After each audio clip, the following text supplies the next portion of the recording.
Professor Amartya Sen, magnifico rettore, cari colleghi, studenti e tutti intervenuti, sono veramente lieto di annunciarvi la presenza del professor Amartya Sen qui presso l'Università di Perugia. Come sapete, ho fortemente voluto che questo evento fosse semplice, ma di alto significato, un evento dell'intera Università di Perugia, un evento strettamente accademico. La semplicità consisterà in una prima parte in italiano, molto breve, dopo i saluti del magnifico rettore, il collega Manuel Vaquero farà una breve presentazione del professor Sen, dopodiché ci sarà in inglese naturalmente la presentazione, la lecture del professor Sen e la parte più lunga di domande e risposte del professore. Quindi passerei immediatamente la parola al magnifico rettore, prego.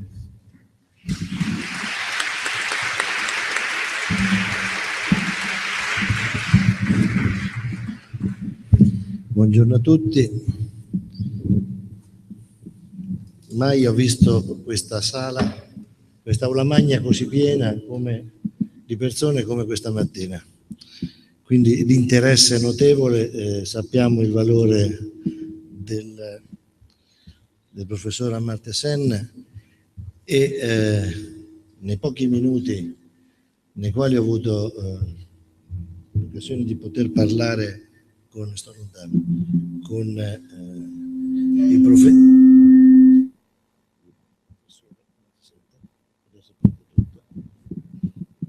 il professore, ho potuto in poco tempo rendermi conto di fronte a chi ci troviamo. Non c'è bisogno che lo descriva io, perché la sua storia parla per lui, per quello che ha fatto, per quello che è stata la sua ricerca, per la dedizione che ha dato alla sua vita nell'ambito della ricerca. Le stesse due parole che sono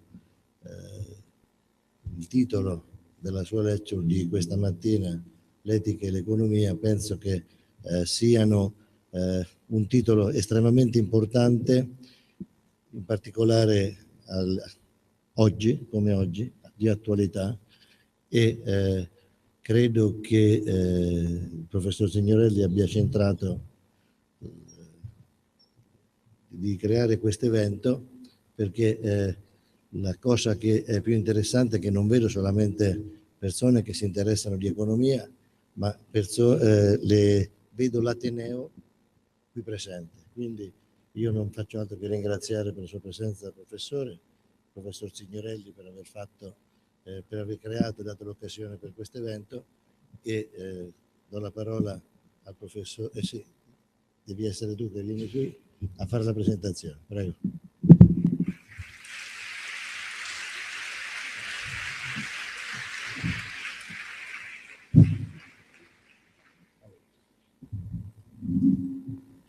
Buongiorno, magnifico rettore, professore, cari colleghi, innanzitutto cari studenti.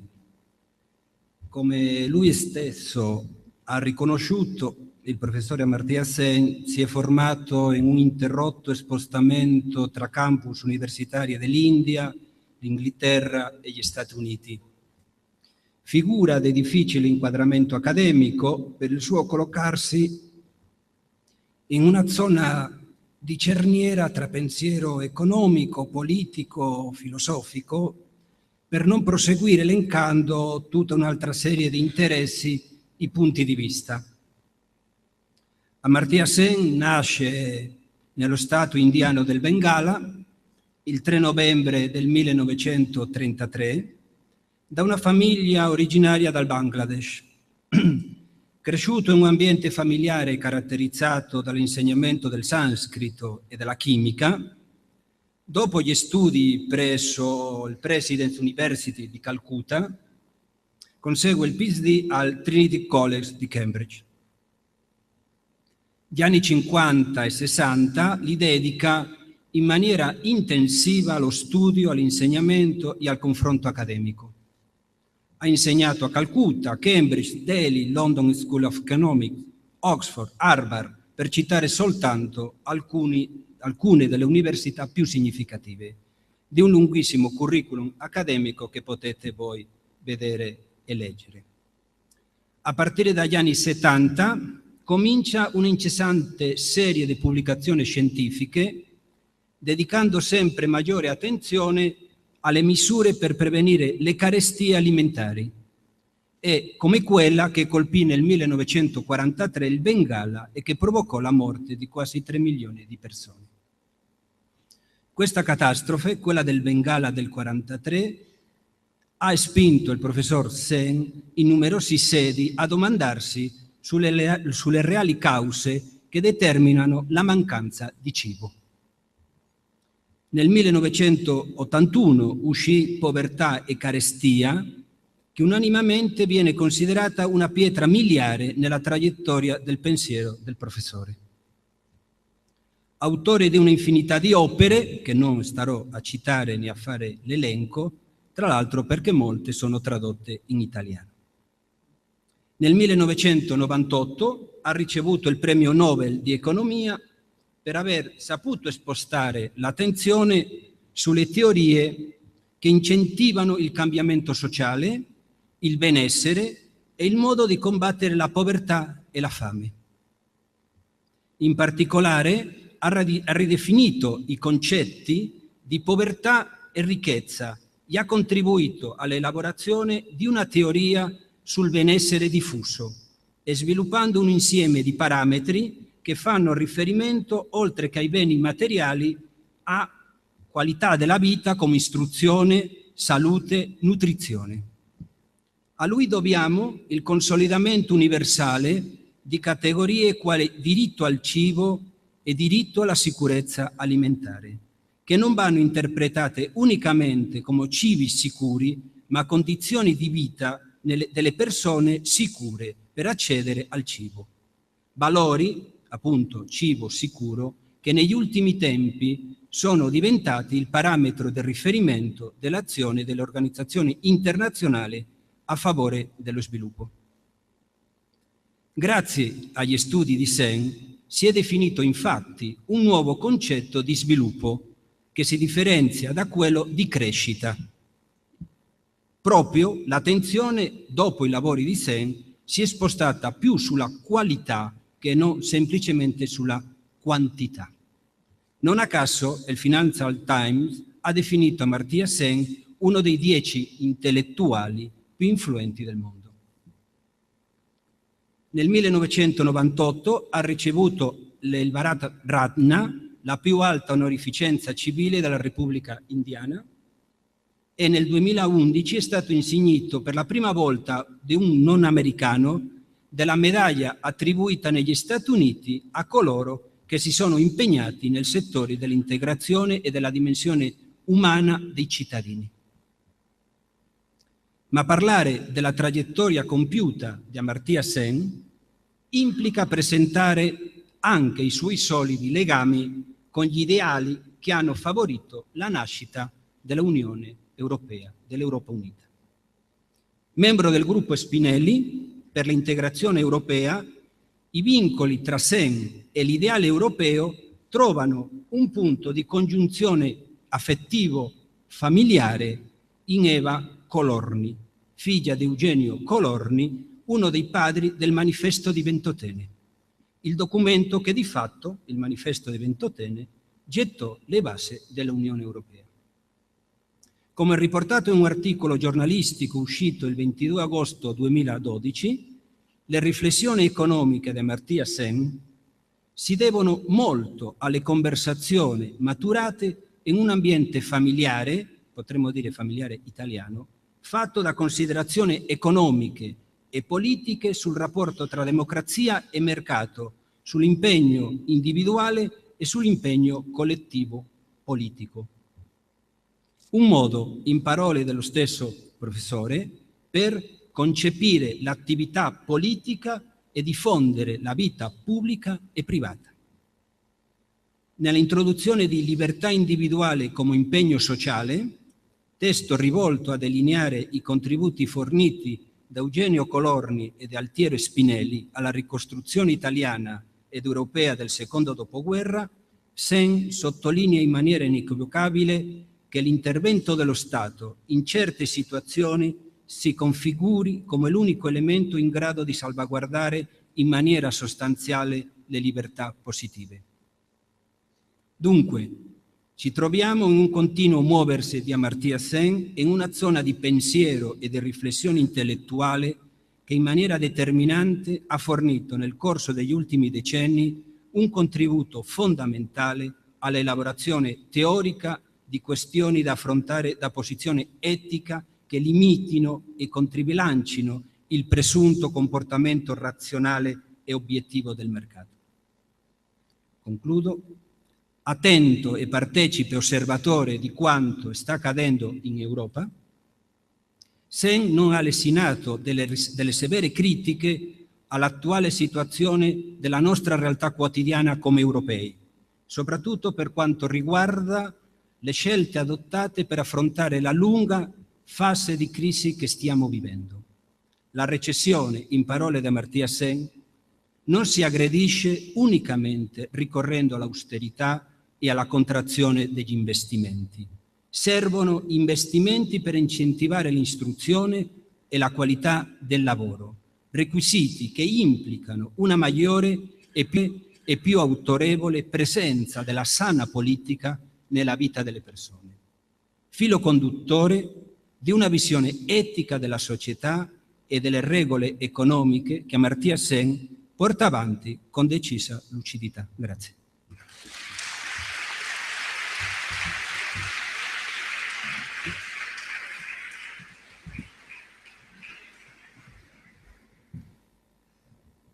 When I start thinking about how to introduce Professor Sen, I started to write some pages of introduction, not just to the topic of the lecture, but also to the other field investigated by Amartya Sen.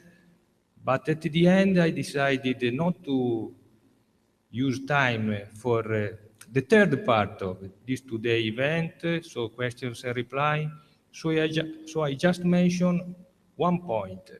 In my opinion, not only my opinion, many economists and social scientists agree on this point. After and together with Adam Smith, John Maynard Keynes, Amartya Sen is and will remain in the history not only of economic sciences, but of all social sciences. So this is really a strong point. Smith, Keynes, then Amartya Sen. So I stop in this point and I invite Professor Sen to take his not very long lecture on the topic he selected, ethics and economics. Please, Professor Sen.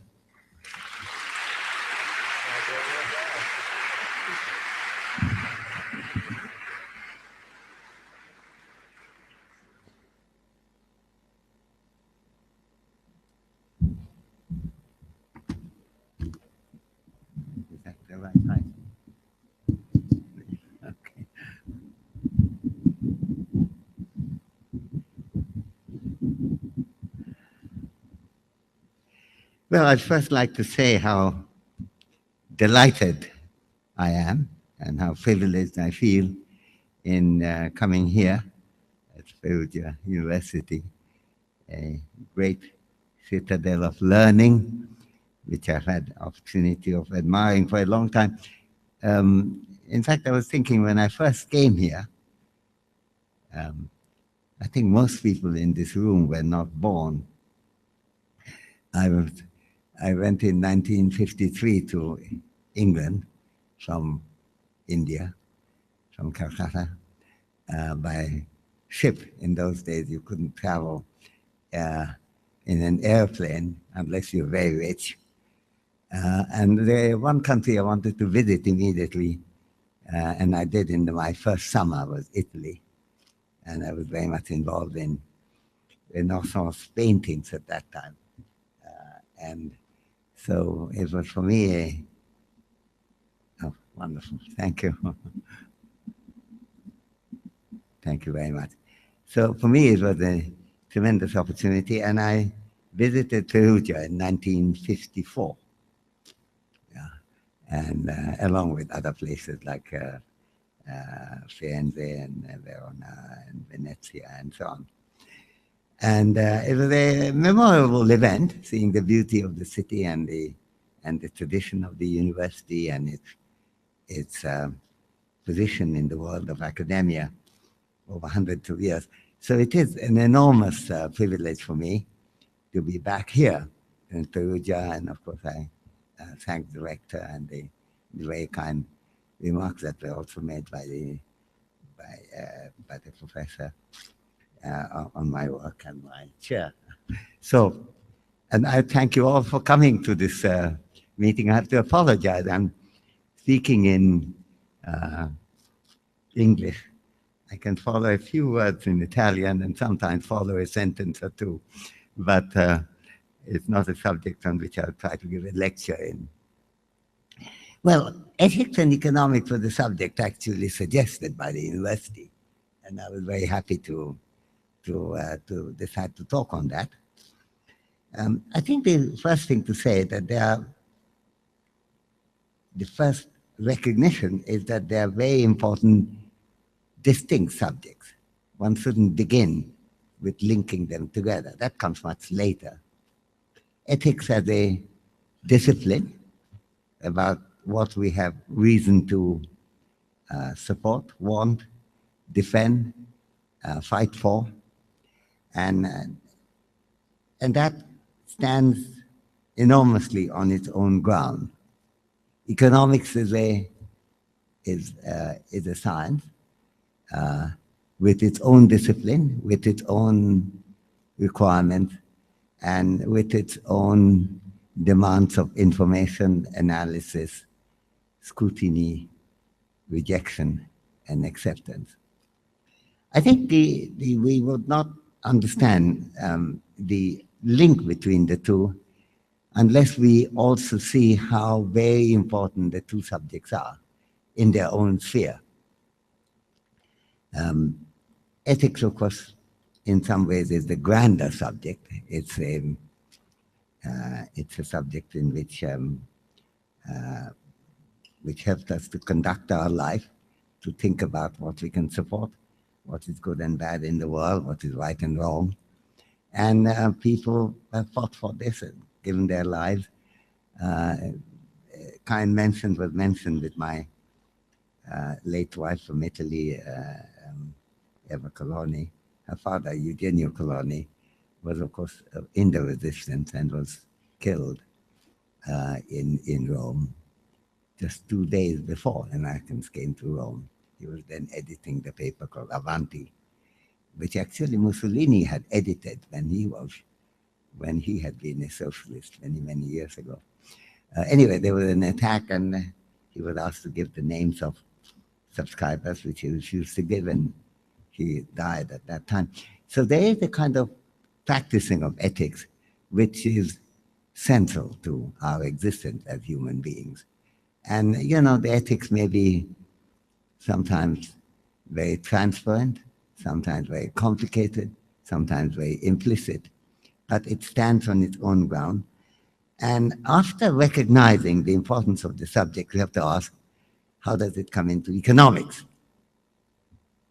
Well, I think it comes into it in many, many different ways, but the two ways in which they are particularly important is one is that the purpose of economics, purpose of the epistemological science of economics, purpose of the knowledge of economics, is to create a world which we have reason to support, ask for, fight for, and defend.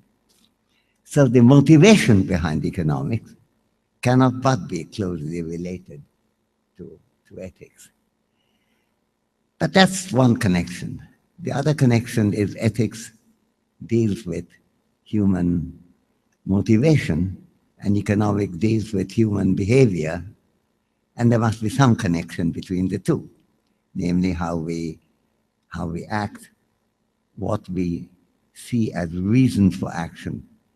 These are central to ethics as a discipline, but they're centrally relevant for economics as an epistemological subject. I think a reference was made to the poverty and the excessive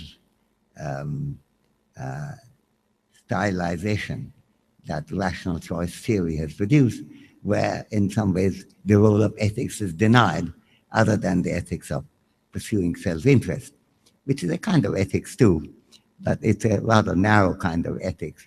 And in any kind of ethical scrutiny, its role must be seen not as absent, but not as central to creating a good society, having the kind of life we have reason to value. So I think ethics enters economics both as a motivation and as a part of explained human behavior, and its role in the epistemology of economics must be very large. I think it could also be said that economics has a role in ethics as well, because ethics is concerned with getting things right through reason. That requires values, certainly, scrutiny of values, certainly, debates about values also, but it also demands that we get our factual relations correct, that we understand the cause and effect relationship in a proper way, because some of the ethical blunders may be caused not simply by confusion of moral thinking, but by not understanding the factual, epistemological basis of policies and actions that we as individuals, as groups, and as society have reason to pursue. Now, I've been told that we should leave time for Q&A, and I like Q&A. My wife once told me that ideal occasion for you is 1 minute of lecture and 99 minutes of Q&A. And so I'm going to go a bit more than 1 minute, but I'll say a few things. And I think let me try to be a bit provocative and talk about Europe right now. Now, Europe is a country which has existed in the imagination of the world. It's not a country, it's a continent, with a tradition which has inspired the whole world. Even though enlightenment did not happen only in Europe, but European enlightenment was a central feature of what we count as modernity. There were enlightenment elsewhere. Right now I'm established and engaged in re-establishing an old Indian university, Nalanda University, which was established in 520 AD. It was a Buddhist university to which students came from not only India, but China, Japan, Korea, Thailand, Sumatra, and so on. And at its peak, it had 10,000 students in 7th century. So by the time Bologna was founded, Nalanda had been offering higher education to thousands of students each year for 600 years. So that's a long tradition. And yet that tradition didn't survive. It also got engulfed in war and many other things. I think the defining spirit of modern belief in knowledge, about reasoning, is very closely related to what happened in Europe in beginning with 17th century, but then primarily in the 18th century. And then, of course, the modernity that followed is to a great extent the contribution of European enlightenment. And yet Europe had always had some tension. internal tensions, for example. When I first arrived in Trinity College in Cambridge, on my first day, when I went to the chapel to see what a beautiful sight. I'm not a religious person, but I like beautiful buildings, and religion often provides that. But aside from the beauty, I was struck by the fact that all sides of the wall of the chapel had names of Trinity men who had died during the First World War, and just filled up a church of the size of a chapel of the size of this room, almost all the wall. And to think that just one war lasting basically 3 years, and people who could die must be at a certain young age, fighting age, and coming from one college. I think the barbarity of it was extraordinary. The walls were so full that when the Second World War came, the names of people who fell in the Second World War, Trinity people, Trinity men who fell there, had to be written in the antechapel and in smaller letters to fit them in.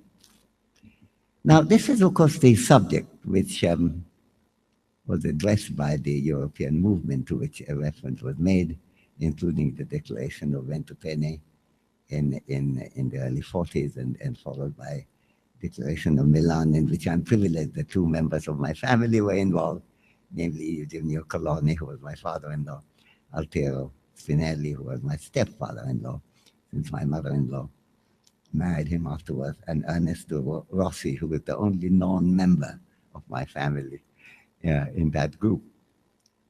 So I feel proud of that connection, but not just what happened, but the ethics behind it. Why should Europe have to fight each other? And, you know, they came from different backgrounds. Eugenio Coloni was a socialist. Altero Spinelli had, in fact, been a communist. But they left their respective pursuit of party politics to unite in one cause to make war impossible in Europe. And to a great extent, that succeeded. You know, there are little bit of violations here and there going on, but centrally that had been a success. And the European Union is a great success too.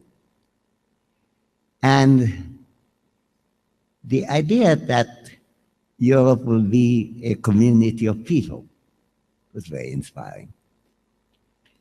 What, in fact, also happened is that Europe had rapidly, after the Second World War, re-examination about what happened, including very strongly in Germany and also in Italy, and then coming around to the view that that should not only happen, but also that European society should be built on a principle of ethics which involved support for each other, and that's how the welfare state was born. And the European welfare state not only moved from one country to another with a remarkable rapidity, but it moved across the world. If you can't understand the history of Asia or Latin America without seeing the inspiring quality of the European welfare state and recognizing that individual freedom in the broadest sense could be a social commitment.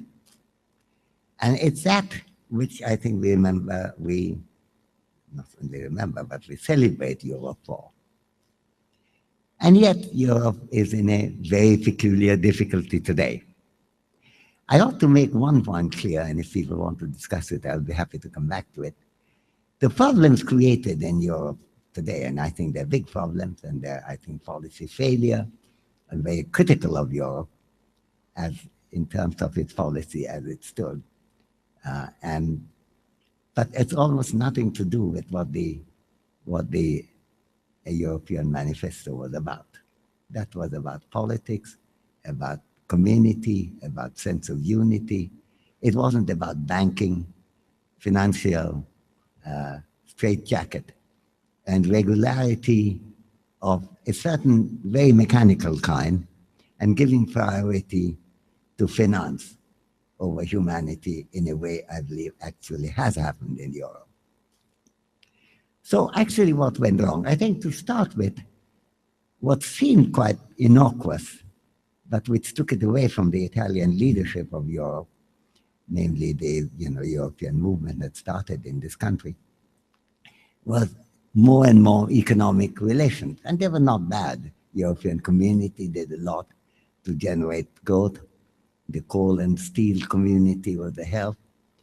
But then gradually it was decided that a currency union, the euro, was going to be the very good first step to proceed towards unity. That, I think, was an epistemological mistake of a gigantic kind that vitiated the ethics of Europe altogether.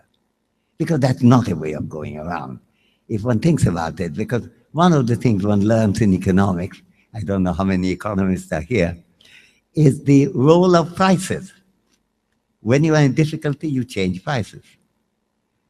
I don't have many rich friends. I do have one rich friend, namely George Soros. When from being rich, he became super billionaire. What did he do? He bet against Britain's ability to survive without devaluation. And he won. That is, he bet against the sterling. They said they would never devalue, but they did. The George Soros was a success against the whole of the British government. But how did Britain get out of it? Well, they get out of it by devaluation. Can any country in Europe, like Greece, get out of it without disrupting everything by that? No, because with one currency, you cannot change the exchange rate. So in one step, to remove one of the primary ways of economic adjustment, namely price change, was making it impossible, was a peculiar step. That doesn't mean it would be impossible to do it, but you can do it by cutting. No, you see, if you have devaluation, you can keep wages the same in your own currency, but make the currency go down. But if you can't do it, what you have to do is to cut down the living standard. And until you reach the point when you get an equilibrium. The person who discussed it most clearly, if anyone is interested in reading it today, is a writing by John Maynard Keynes called Economic Consequences of Peace.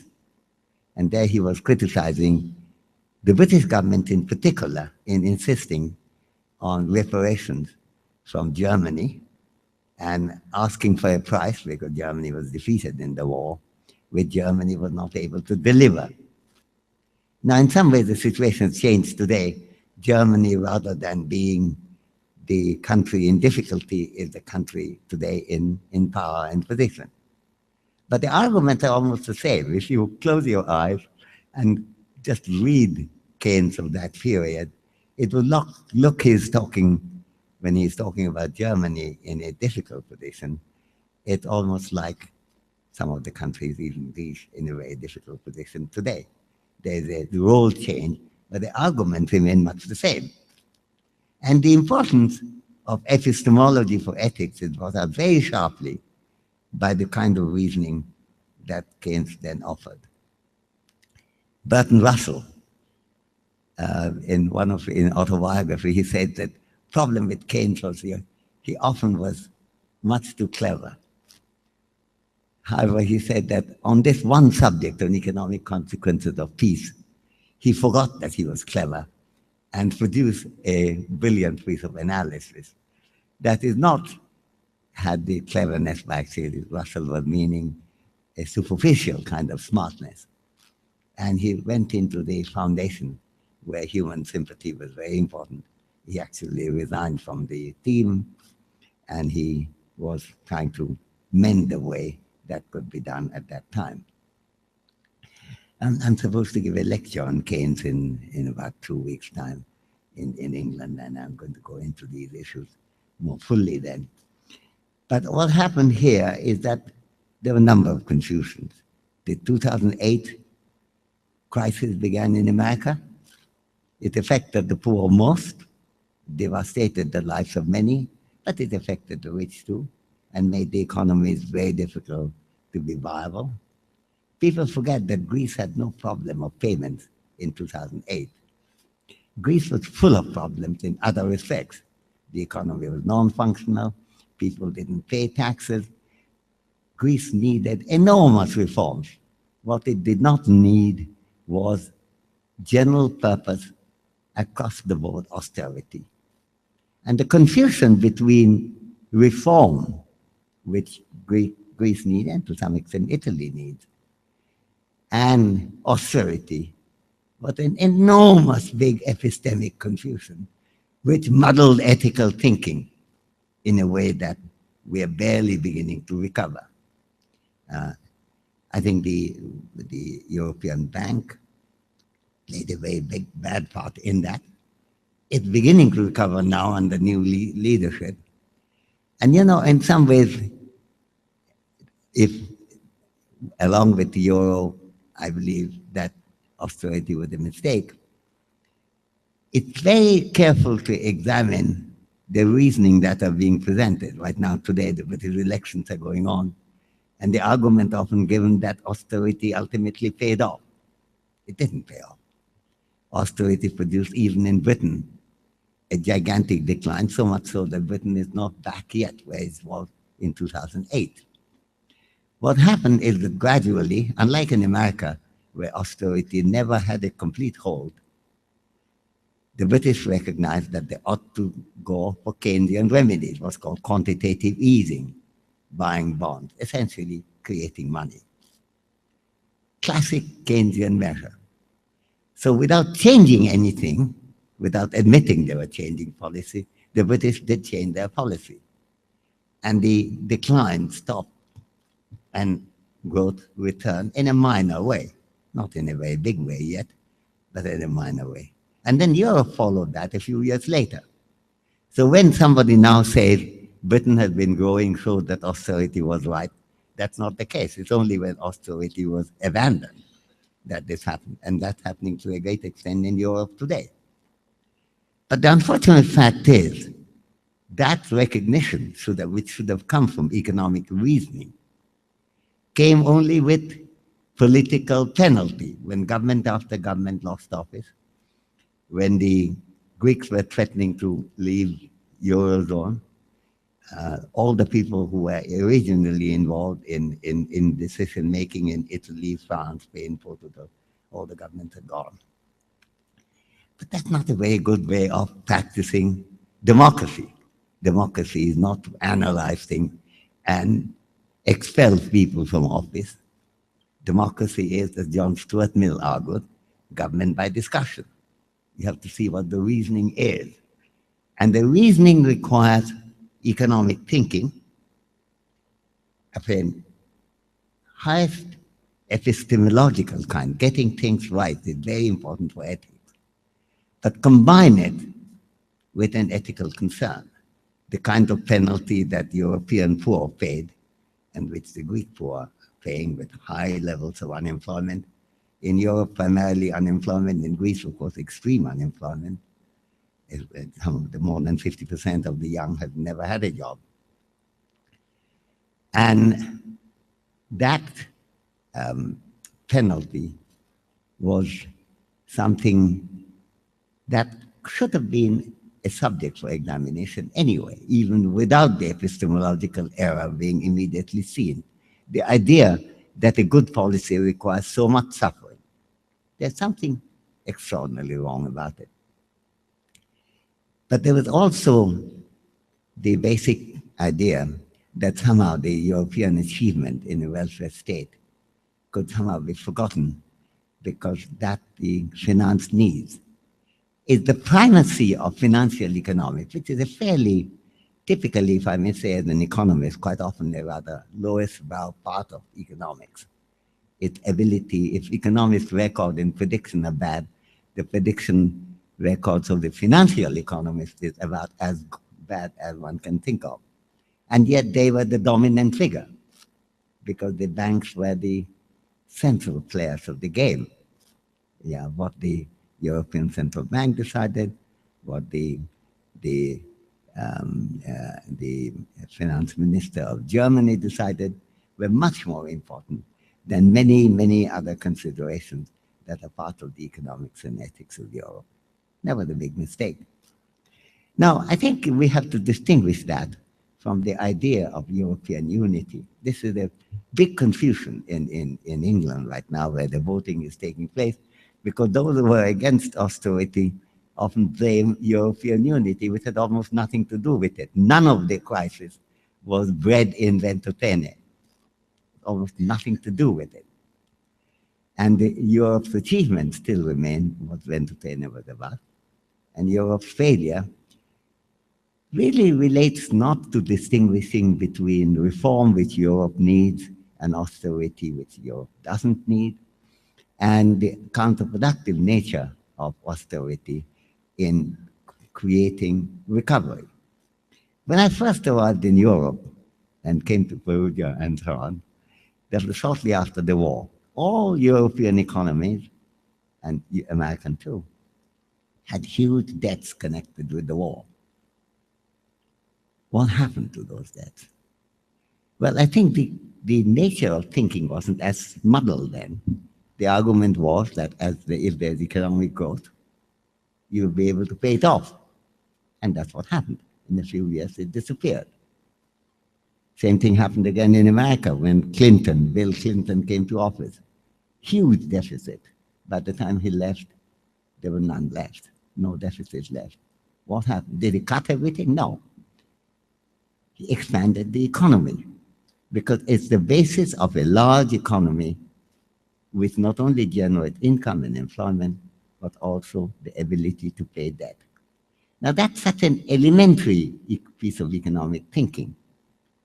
To miss that, which generates an ethical failure, is to make an epistemic mistake of a very foundational kind. So it is that connection between epistemology and ethics and the need for government by discussion, democracy being the ability to examine reason, rather than some people, the financial authorities, simply determine what the Greek government, the Italian government, the Spanish government, the Portuguese government must do.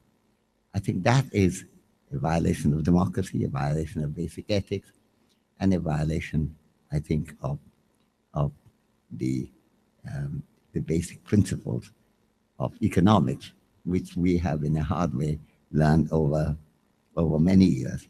And this should not reduce in any way the achievements of Europe, because I believe, being an optimist, that Europe will be back again in its course.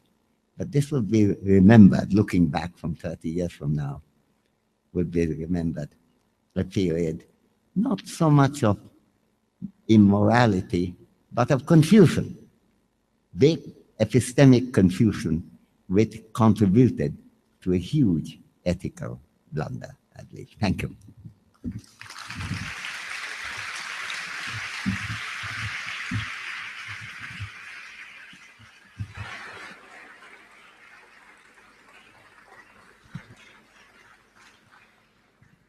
Thank you very much. Now we move immediately to questions. So I launched some weeks ago a sort of call for questions. I received really a huge number of questions. I selected according to variety, and now I just invite the selected person to come here. And the first one is a master student, Elisabetta Santi, please.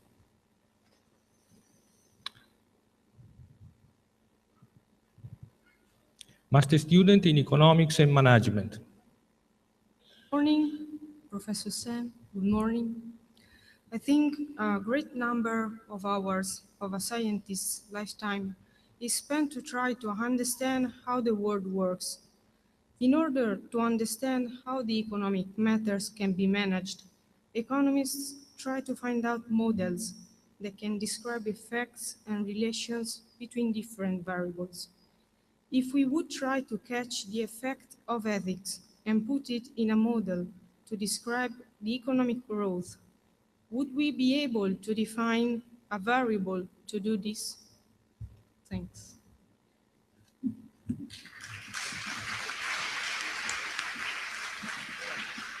I think a good question.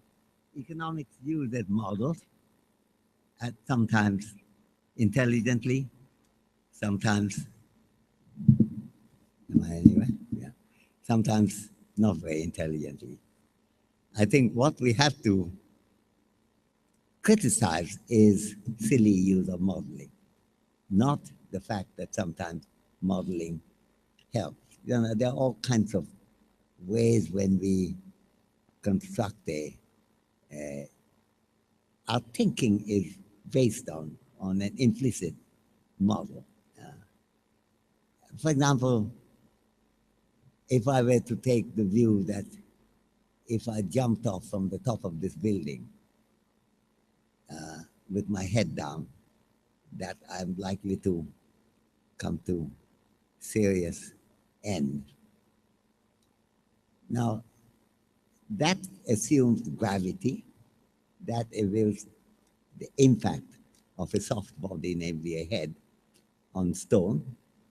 But if somebody says, but there's air, you have to take that into account, and there may be wind going on, and there may be many other things happening, and the stones are of various quality, and some people's heads are very strong, and so on. You might say, look, that's not really central. These are all important factors. But in this case, I can predict quite well that the end would be your head will crack. Well, that's a model where you would know lots of things. But it's a good model because it will be pretty immune to all those interferences which you are leaving out. Did you take into account the wind? No. Did you take into account other factors? No. But still, you got something right. So I think the use of models are based on simplification, which often you need because the world is very complex. And yet, in the process of simplification, if you take a model which ignores the essentials and concentrates on the peripheral, then you could be in real disaster. And to some extent, that's what happened in Europe. That is, instead of seeing that a crisis that was generated by financial wrongdoing, essentially, but certainly mismanagement of Wall Street in 2008, which generated a world crisis. It generated a slump. It generated more debt. That, and that's not the only reason, but that's the biggest reason, that in order to deal with, since there is debt, you cut expenditure, you cut social services, you cut everything, overlooking the central point that John Maynard Keynes was saying, that somebody's expenditure is another person's income. So when you cut this expenditure, you make the potential for economic growth go down. So if you don't take that into account, saying, no, that I'm leaving out, then you're leaving out the most essential part. So what went wrong there in the reasoning is concentrating on relatively minor things and overlooking really big things. So I think your critique and your question, yours is the question rather than a critique. The answer is, I think models could be very useful, provided we are constantly engaged in a scrutiny of whether we are paying appropriate attention to the important variables or leaving them out and making oversimplification like reform and austerity. I know a lot of my Greek friends who voted for a change of no reform and no austerity on grounds that while they were very pro-reform, since they were against austerity and the two came as a packet, they didn't know how exactly which way to go. That shouldn't be the case. They're disparate issues. And any modeling must distinguish between economic reform, like pension rights, pension age, what age you retire, the working week, important issue in France, for example. It will depend on whether people pay taxes and so on, what penalty there should be if they don't, with general cut of expenditure everywhere, which of course falls into the Keynesian trap of reducing the economy's potential for economic growth.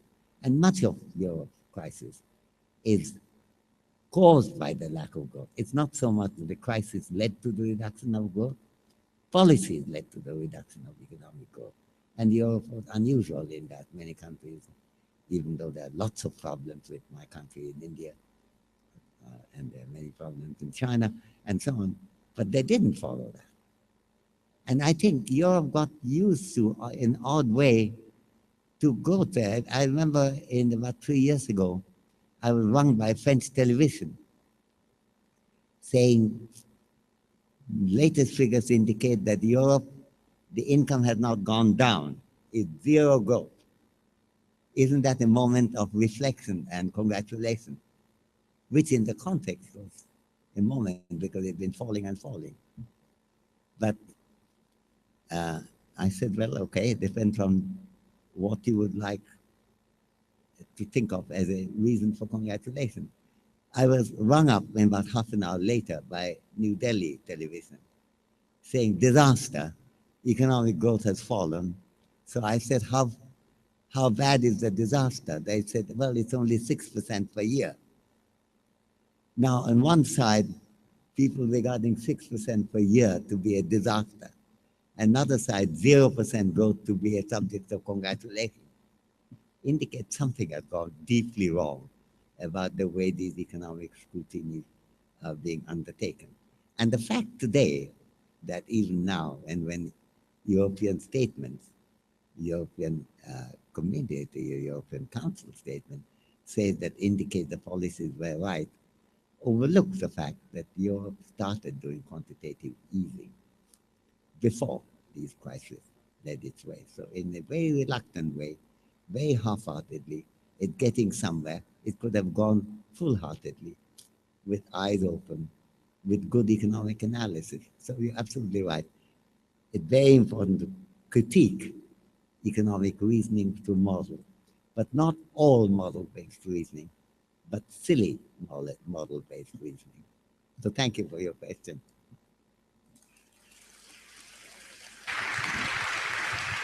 Professor Fabio Santucci.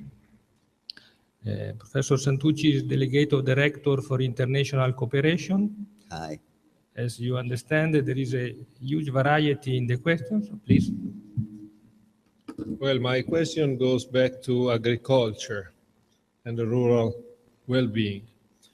Last year, United Nations Council indicated the subject was family farming. And you know we have more than 600 million of households living out of farming all around the world. This year in Milano, we have Expo 2015, which is totally devoted to food and nutrition. The discussion is very hot because there are several aspects: climate change, land grabbing, new treaties between Europe and United States. So the future is difficult to imagine. What do you think about the future of these millions of family farms in this very competitive environment, economic environment? Thanks.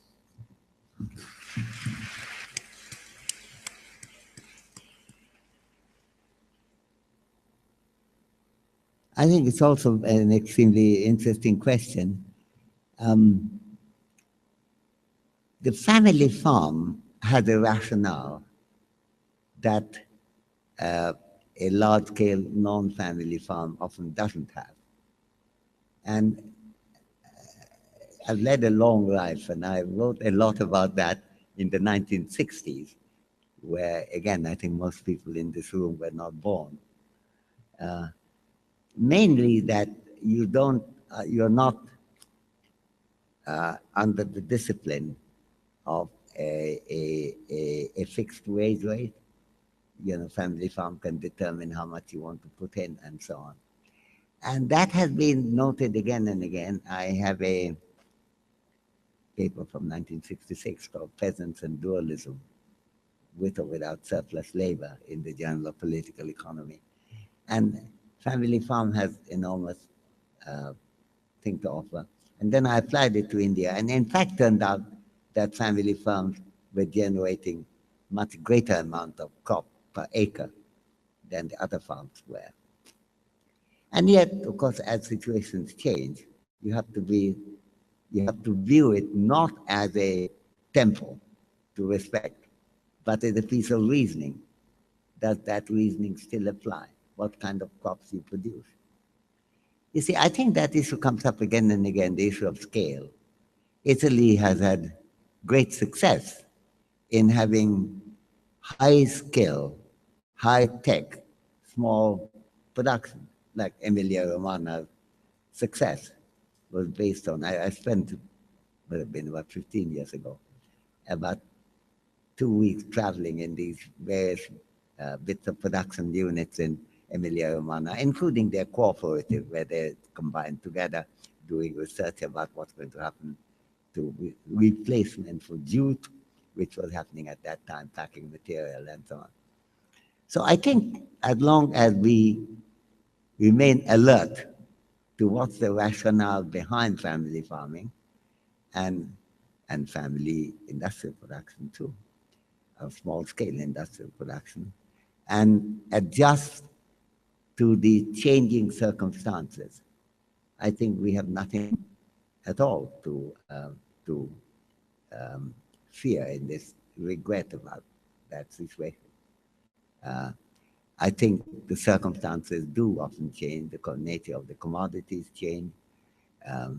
As you grow cash crops as opposed to food crops, many parts of Asia, the reasoning for family farm goes down and the reasoning for large-scale farm increases. That's kind of complicated reasoning. I think the basic idea is that nothing is, you can't say family farm that's high up or family farm that's no good. I think they all have to be subject to critical scrutiny and reasoning. And that's very important. Same, by the way, applies to the food. You know, many years ago, I wrote a book called Poverty and Famine, and I argued why many famines have taken place without there being any food deficit. I was concerned that the FAO, the Food and Agricultural Organization in Rome at that time, didn't want to look at anything other than food, how people earn an income to buy food. That turned out to be a better predictor of famines than the total amount of food produced.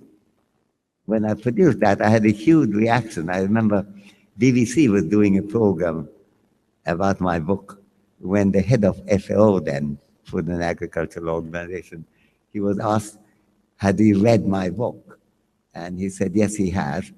And the BBC asked him, what do you think of the book? And he said, well, it's the worst book I've read.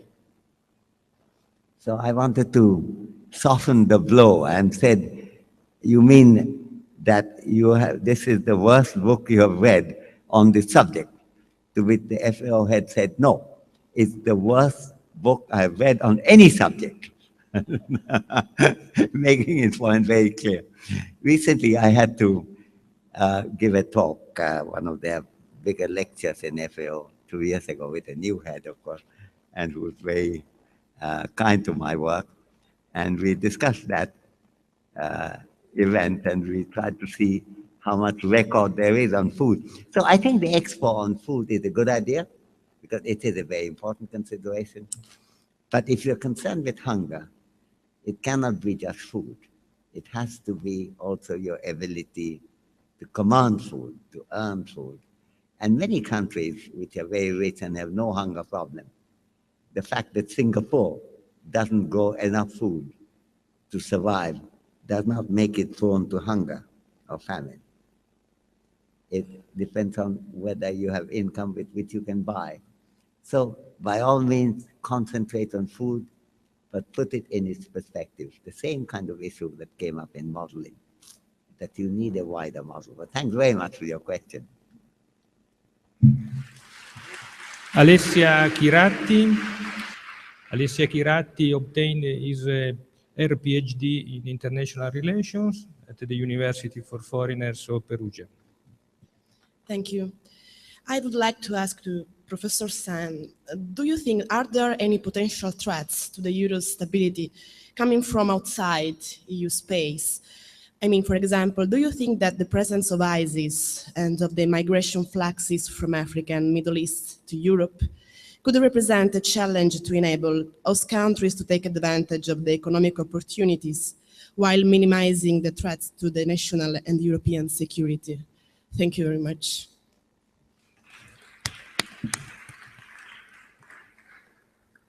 It's also an excellent question, and it's not a question that's very easy to answer, because you can see two kinds of consideration, both of which have been aired in the public discussion in Italy. One is a basic humanitarian tradition. There are some people in distress. They're not coming here to just enjoy the benefit from other people's labor. They're coming here to look for work, to survive in a way that they cannot because of chaos, because of war, because of economic depression, and so on. So that gives a very strong argument for doing what you can to help. And yet any economy which builds up a system, particularly a social security system, a welfare state system, feels understandably threatened if there's a whole lot of people coming in, overwhelming the feasibility of the system under these circumstances. So just as I began about ethics and economic being saying, the first thing is to recognize the separate importance of each. And you have to recognize the separate importance of both these considerations here.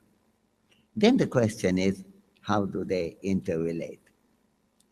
Now, given where Europe is located, and in particular Italy is also located, it is quite unlikely that this problem is going to go away excepting through a major change.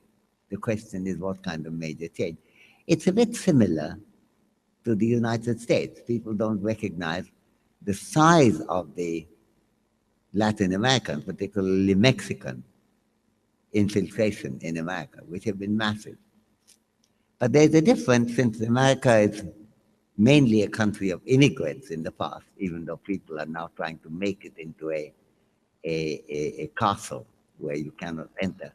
That's not the way the American culture is, that if you see I was struck when I first went to America that if there was an illegal immigrant in any film, any television show, the person is always treated as a person in difficulty, rather than a person violating the law, which is the way the English films depicting illegal immigrants always were. So there's a difference in culture.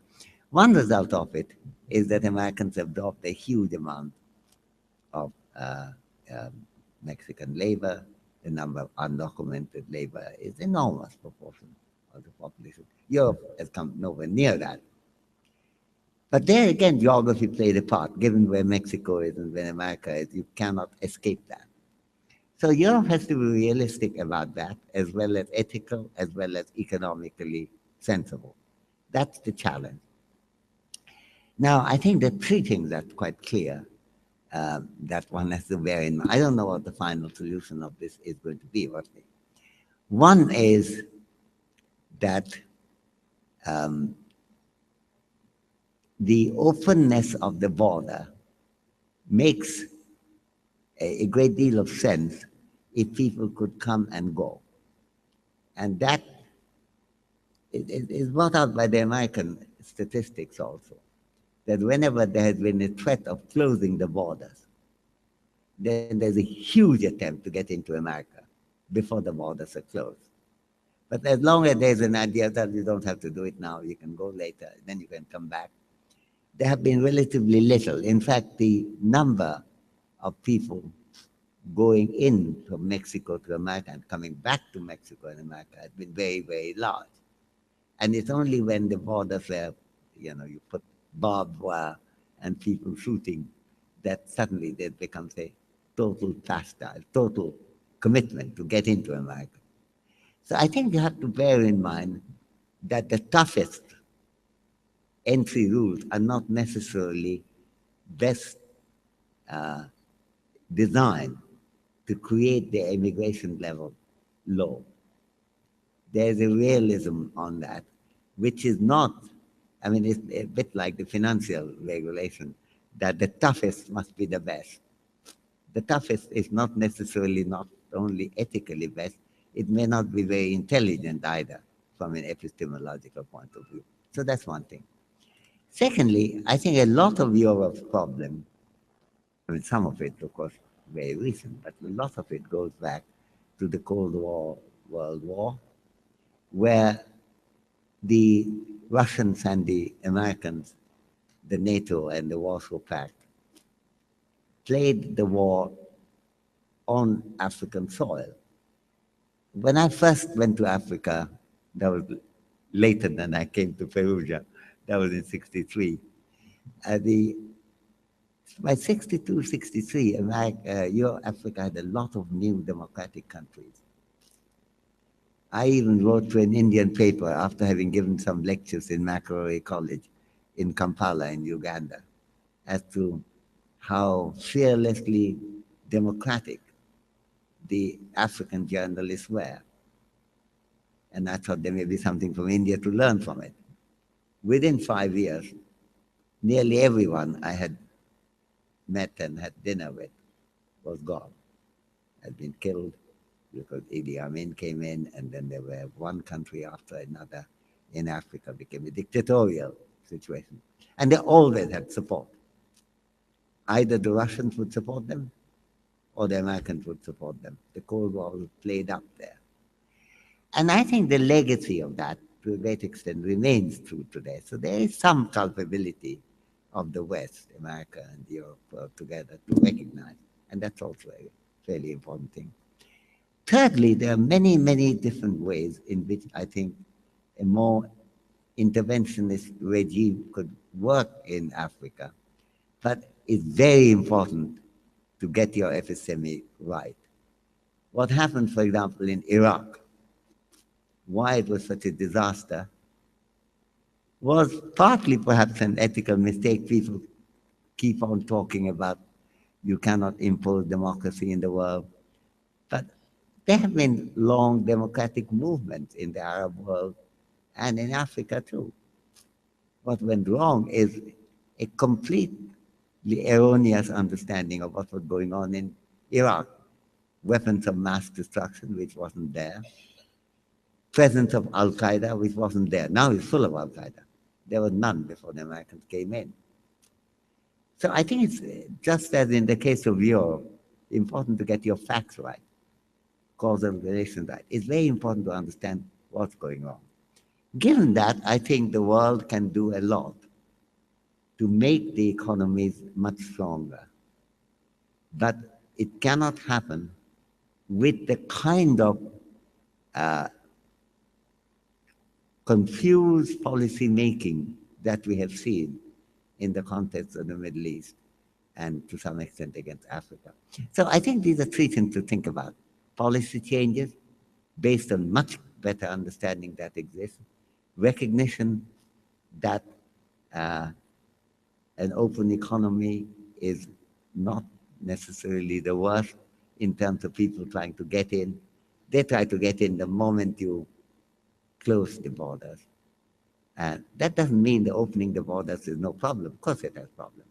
But you have to be intelligent about it. Not just human too, but intelligent about it. But thirdly, also to recognize the relation between the past and the present. If you think about some of these countries like Iraq and so on, these were borders drawn by colonialists with a ruler. You take a rule and draw a pencil and then think this is one country, that's another country. How did it happen? West had a kind of power which no other country in the world could, other than Japan, which was secluded itself, could withstand. And this applied across the world. So I think it's in that broader setting we have to think. Do I have a solution? No. Do I know how to think about a solution? Yes. That's what I want to point out. And I think if I may put on my professorial hat, that is often the case in economics, in ethics. We know the problem, we know what answers are not right. And that doesn't mean we have to say that this is the correct answer. When people say, okay, you say my answer is wrong, then give me the correct answer. The answer, maybe I can't give you a correct answer. I know your answer is wrong. When I was 18, I had cancer in my mouth. I had heavy dose radiation, very heavy dose. No one gets it like that much, 8,000. It nearly killed me. But by the time I emerged, it had killed the cancer. But in the cancer hospital, when I was there, a lot of people had theories about how to cure cancer. And if I said, this kind of diet will produce it without only vegetable and vegan diet, essentially now called. And did I believe that will cure cancer? I said, no, I didn't believe. And then the answer was, I would be asked, okay, if that doesn't work, give me your solution for cancer. Well, that's the wrong question. I may not have any solution for cancer, but I could still know that that solution wouldn't work. That's the kind of situation we are in Europe.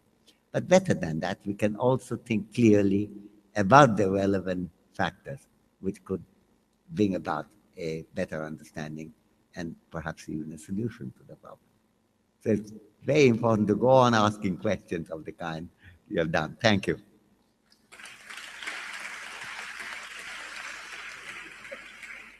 Sabrina Mela, undergraduate student in political sciences and international relations, please.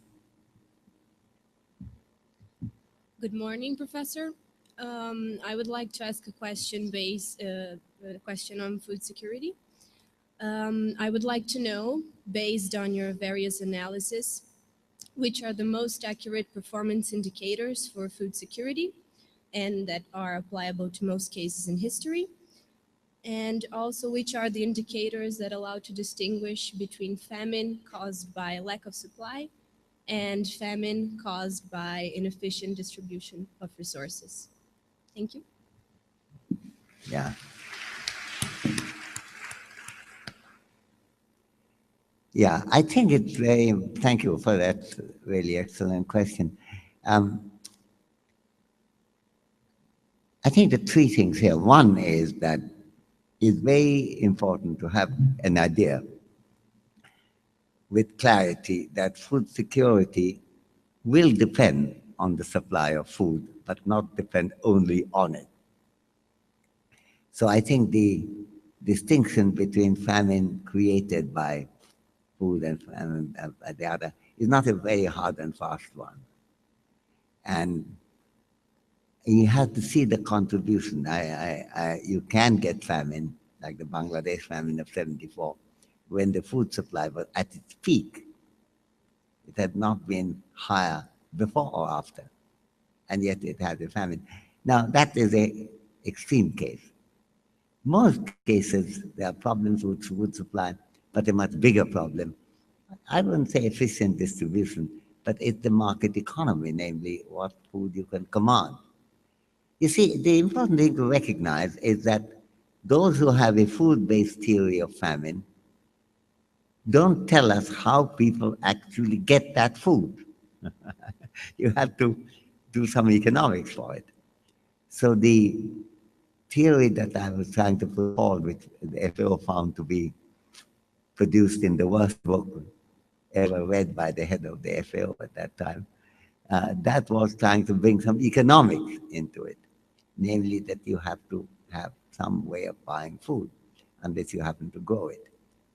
So I think central to it has to be the economy, the economic connections. We also have to take note of the fact that the state can play a role in providing food. And sometimes it's important, in Britain, it was very striking when I was looking at these numbers. During the Second World War, Britain had more Britain had less food per head during 41, 42, 43, 44 than ever before or after. And let me give another statistics. Medically diagnosed cases of undernourishment was also the lowest in the 1940s, same period. And cases of extreme undernourishment completely disappeared. How did that happen? It happened because of the war and the scarcity, the British introduced a rationing system and controlled prices.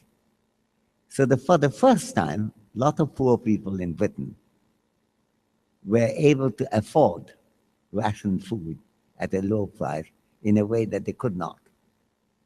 That wasn't why it was introduced. It wasn't introduced to eliminate undernourishment. It was introduced to cope with a German blockade of Britain. But the result was total disappearance of extreme undernourishment because the distribution system here through the state came into a play part, which it had not before. It's actually one of the peculiar things. If you look at the British history, every decade, life expectancy from the beginning of the decade, like 2011 to end of the 1911 to 1921, let's say, 21 to 31, 31 to 41, these are the censuses. If you look at that, the life expectancy every decade went up by 1 to 3 years, except in 2 decades when life expectancy went up by as much as 7 years. And what were those decades? One was the decade of 1911 to 21. Another was 41 to 51. Did some very good thing happen in that period? No, 2 world wars take place. Because you're not looking at war deaths, you're looking at the mortality rate at the beginning and at the end of the period. But what changed? What changed is under the influence of war, there was a much more of a sharing economy. Rationing of food, National Health Service was born in Britain just after the war ended, and in the First World War too. So I think in some ways, the sharing is a very important part of a society where the government plays a part, but people accept the sharing economy in a wartime in a way that they may not at other times. There was an American historian, whose name I forget now, who commenting on this said, what we need is war-based psychology of commitment without a war. Now that may not be very easy to generate it, but it's very important. And that in a sense, of course, is one of the things that's threatened by the austerity. With austerity had made people so much more self-centered, how to get with it rather than how to together overcome it. So food security would remain important. It would remain important to know the economic mechanism, remain important to know how the market works, remain important now how the government can supplement. It has to be important to know how the population is ready to have a sharing economy in order to overcome it. And you know, their records is very peculiar. In India, famine was such a big issue during the British Empire. British Empire began, which started in 1757. By 1770, India had a gigantic famine in which 10 million people might have died. It ended with another famine in 43, which I saw as a child, with 3 million people dying. There have been no famine since then. Why? Because sharing for overcoming famine had become an entrenched nationalist value, and famines are associated with imperialism. On the other hand, India has a larger number of chronically undernourished, not critically, they are not dying, endemically undernourished people. And the social commitment isn't very strong for that. There have been some attempts to do it, but newspapers criticize it strongly. It's a waste of effort, unrealistic, and so on. And I think that's where a failure exists. And it's a failure of social psychology, and not just failure of social organization. I think food security raises all these issues, and food too, and therefore I salute the expo, but we have to go beyond that. Thank you. Now, Professor Mirella Damiani, Department of Economics, Delegate of Director for Equal Opportunities and Social Policies, please. Thank you very much for your invitation to make a question. The problem I want to suggest is your ideas of capability, which is very interesting ideas, something totally different from the idea of human capital.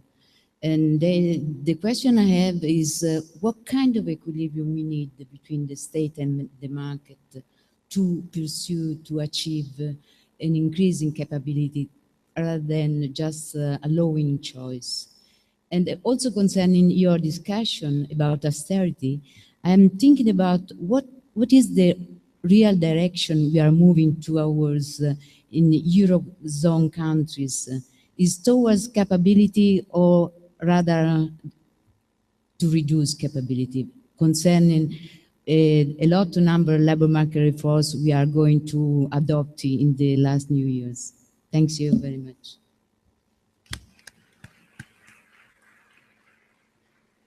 No, I'm very lucky. I'm getting very excellent questions. Two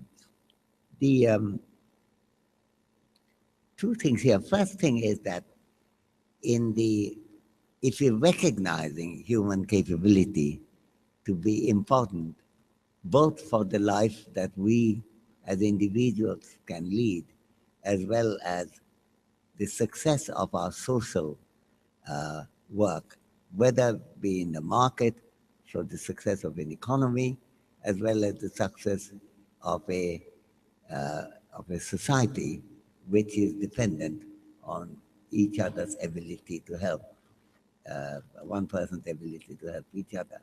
If we take such a broad view, we'll see that the market and state actions have very important roles in the cultivation of that.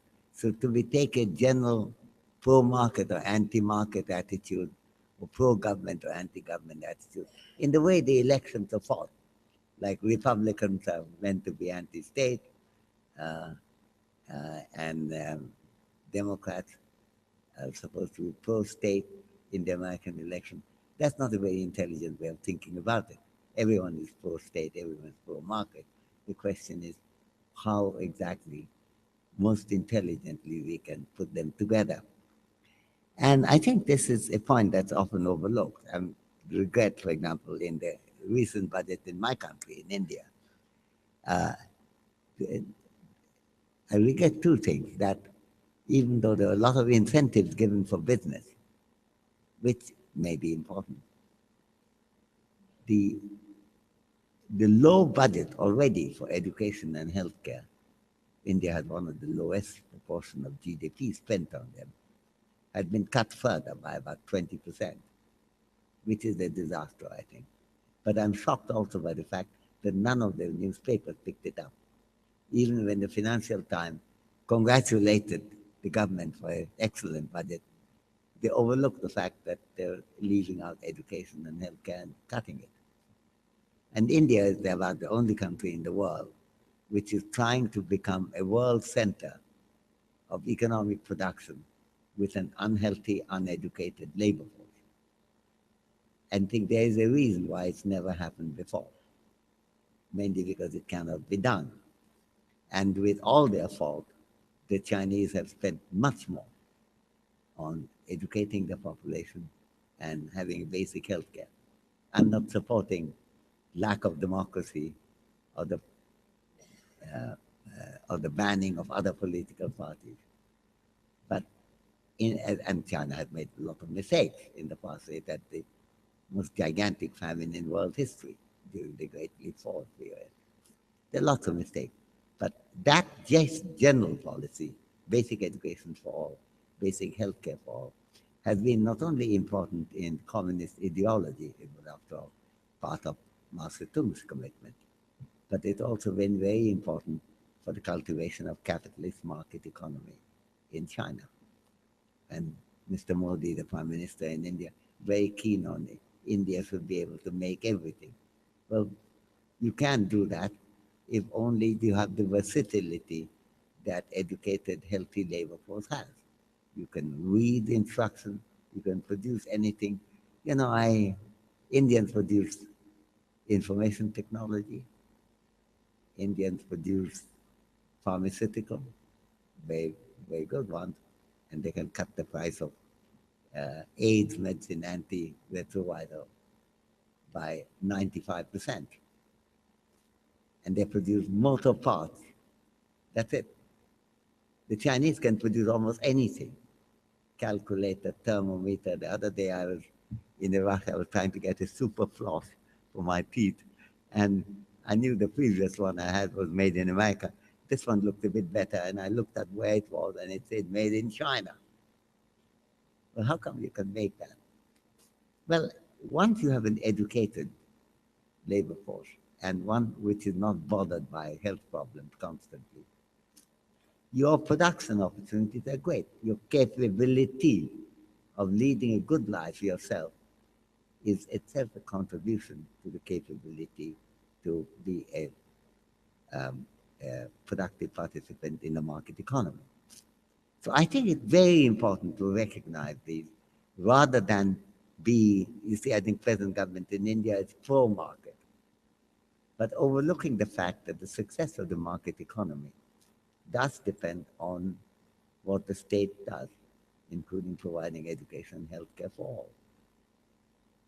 When European austerity was going on, the idea that people who are unemployed, never seen a job in their youth, would be highly productive is a ridiculous expectation.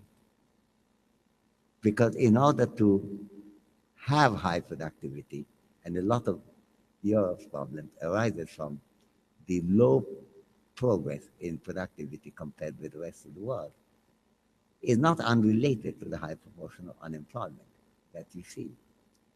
So I think it's the interrelation between the state and the market economy which is totally important. I think when it comes to, you mentioned about the Eurozone thing, I think it's very relevant here to look at that interdependence. Cutting welfare states, if it involves cutting or being economic on healthcare, like long queues, National Health Service in Britain, for example, or if it involves cutting education, which it can, it certainly has happened in Greece, both healthcare and education. That's not a way of recovering anything. So quite often austerity not only produced the terrible effect for Keynesian reasons, which I just in my talk mentioned, it also produces counterproductive results in terms of productivity of people through unemployment, through budget cuts in education and so on, which actually in the long run makes the problem much harder to deal with.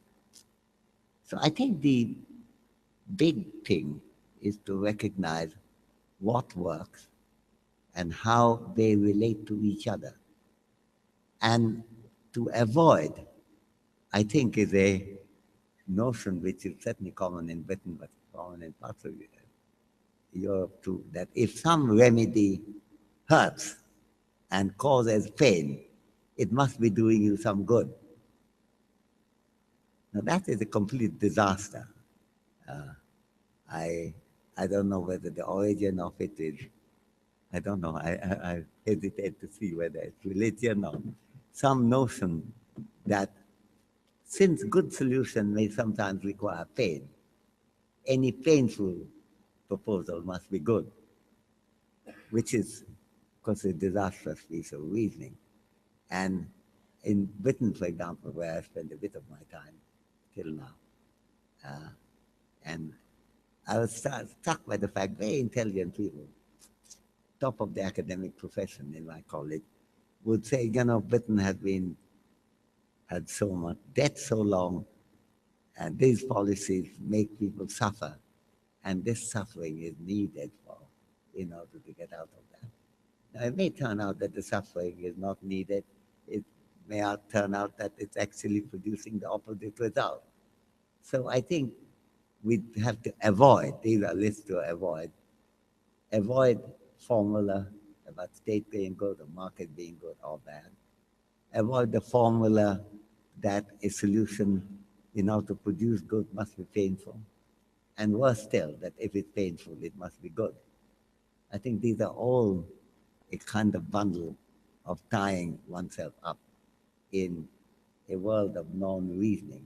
And if there's anything that goes against the spirit of European Enlightenment, it's these attitudes, rather than examining everything with the criticality that we need, as a point that Adam Smith made with crystal clarity in the middle of 18th century.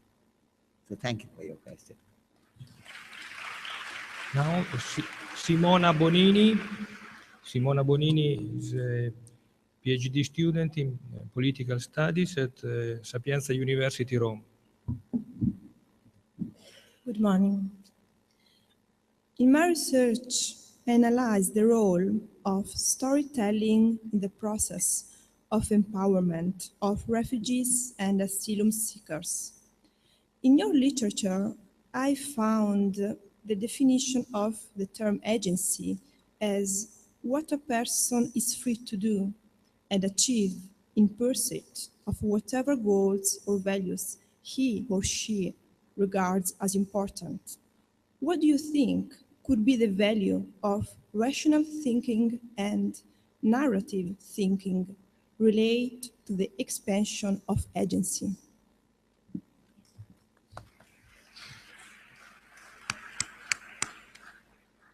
Very good and very rich question, not easy to answer. I think, let me say three things on that. One is that I think what Steve was mentioning, that I emphasize agency in my work a lot, and agency is what you're able to do. And I was talking about it also in, that's not what she's talking about, but what we're talking about, being educated, being healthy. Not only is good for well-being, but it's good for your agency too. You can do things, contrasting the problems of the Chinese labor as opposed to Indian labor and so on. That importance of agency, if you see as important, and taking human beings not just as patients to whom something good must be done, but as agents who are able to do good for themselves, provided the circumstances exist, leads us to the question, what are these circumstances? So that's the first bit to sort out. The second thing is, among the circumstances, of course, are social arrangements, including market arrangements. You know, in terms of politics, I guess I would be classified as belonging to the left of center. I never quite understood why the left position is meant to be against the market. That wasn't the position, by the way, of the most famous left-wing economist, perhaps, namely Karl Marx. Because if you read, say, Capital Volume 1, there's one stage Marx asked the question, he's writing in 1860s, late 60s. He's saying, is anything really good happened in the world? And I expected, having read some Marx, he would talk about the Paris communes or some other very left-wing move. He doesn't say that. He said the one good thing that's happened in the world is the American Civil War and the freeing of slaves. Now, what did the freeing of slaves do? Instead of the economy being run by slaves, it's being run by the market economy. People had a wage. They were an income.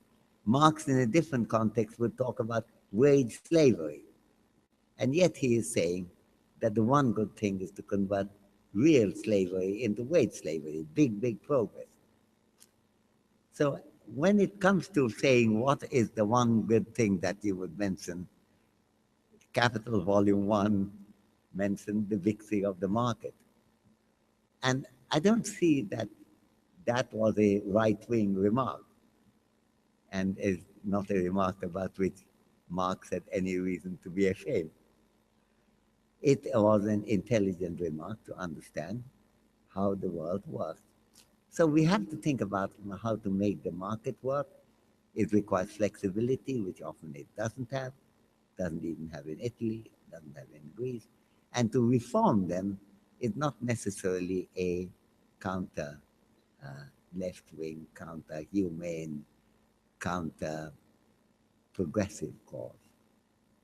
But so is the importance of what the state can do: education, healthcare, social security, safety nets, giving people a sense that you are not alone in the world. If something happens, there are others to help you. Very important. So I think in terms of the cultivation of capability, institutions are very important. After saying that, your question comes. What is the role of rationality in that context? Now, rationality is about reasoning.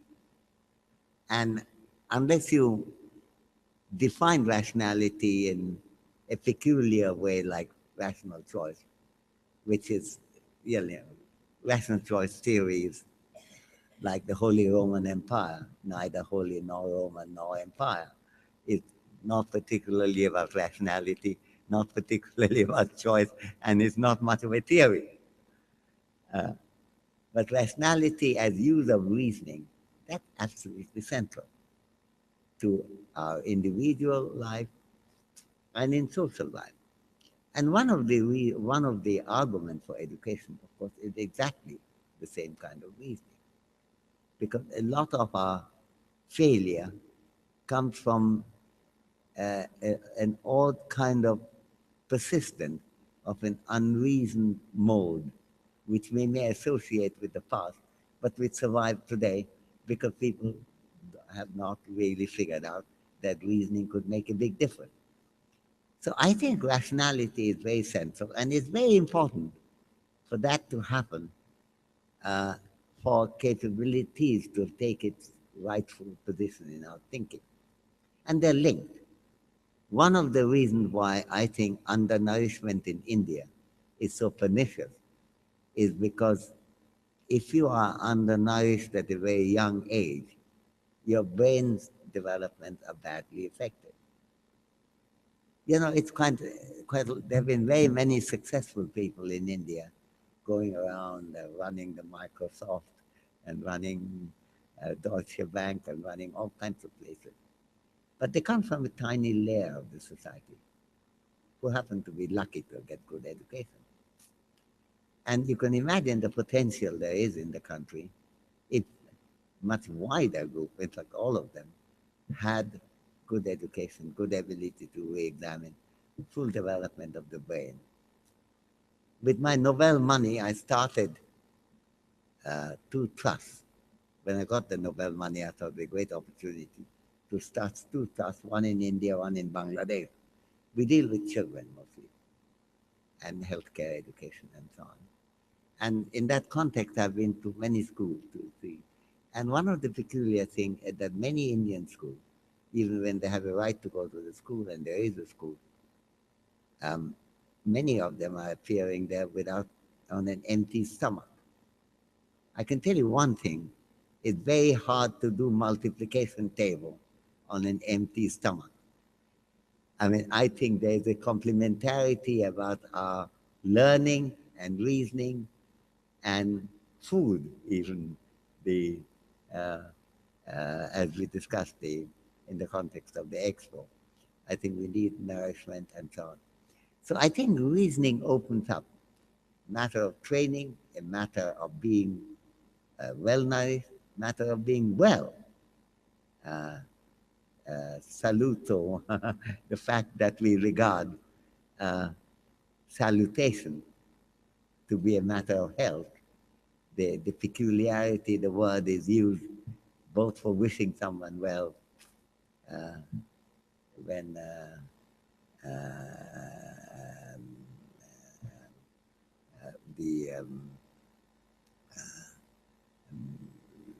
we say we salute thee, meaning we admire you.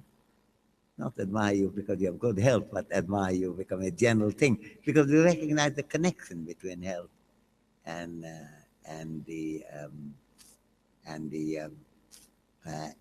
our general ability to lead the kind of life we have reason to value. So I think that whole picture is brought up by what you're calling the role of reasoning. So I would only add to that sometimes reasoning is individual, sometimes it's social. And one of the ways that reasoning has, I think, taken a big hit in Europe was the way the austerity, which I don't think ever had a cause, was promoted. There was a willing suspension of disbelief, and that became the gradual rule. And only through very hard way, with massive unemployment, economy in decline, congratulating Europe for having zero growth rate, and so on. Through all that terrible thing, some vestige of reasoning is gradually returned. It shouldn't have been like that. Europe is where the practice of democracy was born. The idea of democracy is figured everywhere, Japan, India, China, and so on. But the practice was European. And that requires not just voting periodically. It requires government by discussion, to use John Stuart Mill. And that's reasoning too, reasoning with others. And I think I'm really delighted that you are emphasizing that, because it's really very central for the expansion of capability and agency. You emphasize agency in particular, that reasoning is given its role with all it correlates, including health and education, also schooling, also independence of mind, a criticality, willingness to question anything, and ultimately public discussion, public reasoning, on which Crochet, for example, I'd love to say. So I think there's a huge amount to learn from that perspective you're emphasizing. Thank you very much. Carlo Casini. Carlo Casini is a master student in finance and quantitative methods for economics. Please. Buongiorno a tutti. Good morning, Mr. Sen. I would like to ask you a question about immigration. On 23rd of April, in Brussels was held an extraordinary summit of the European Council.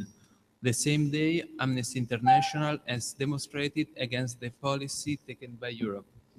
In order to reduce immigration without discrimination of the human rights, could an active policy with investment in less developed countries be a policy most efficient and less expensive to address the problem? Thank you. No, that's also an excellent question, and with a pointer. And I agree with the pointer, namely that investment and intelligent investment in less developed countries could make a big difference, certainly. I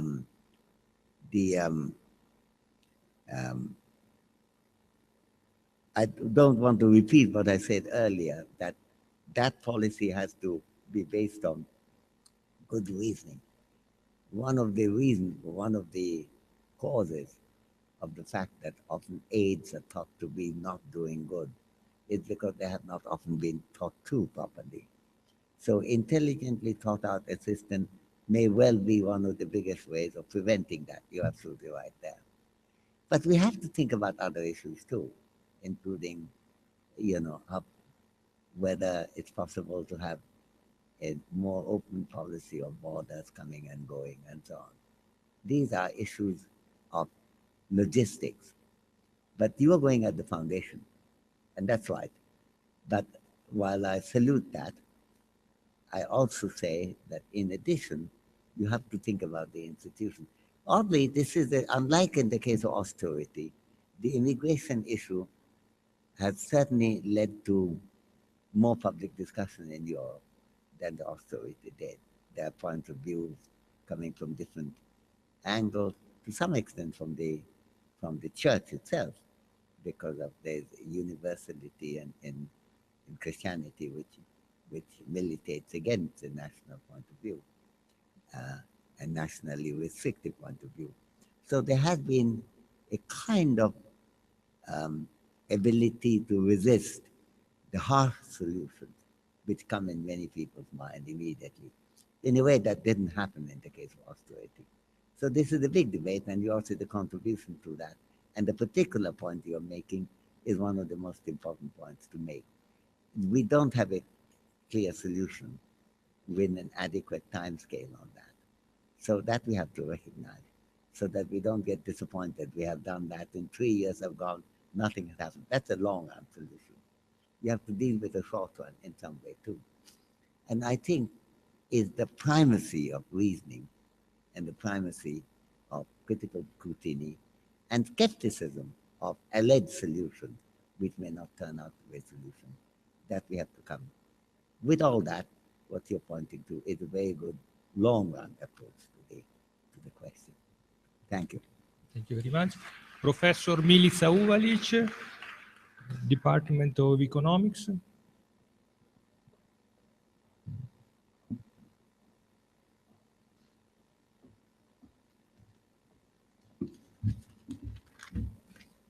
Professor Sen, you have, thank you for your illuminating lecture, where you have not only reminded us of the important link between ethics and economics, but also some of the major policy mistakes during the recent crisis and also the construction of Europe. I would like to pose two brief questions related to your capability approach, which has given such a fundamental contribution to both economic theory and thinking and policy making. Now, first, despite your criticism of the basis of utilitarianism, which is at the basis of welfare economics, wouldn't you say that your own approach is also based on utilitarianism, considering that it is methodologically based on the individual? And do you think there are alternatives that we can develop, an approach which would be more altruistic, which would take into consideration the needs of others and also perhaps incapabilities in addition to capabilities? And my second brief question is the key question of the key concept of equality of opportunities, which is reflected in your capabilities approach, which is of course very important. But at the same time, as Tony Atkinson has recently emphasized in his book on inequality, some degree of equality outcomes is fundamental to guarantee the equality of opportunities of future generations. So taking into account Atkinson's views, do they limit the relevance of your own capabilities approach, or do you see them compatible? Thank you.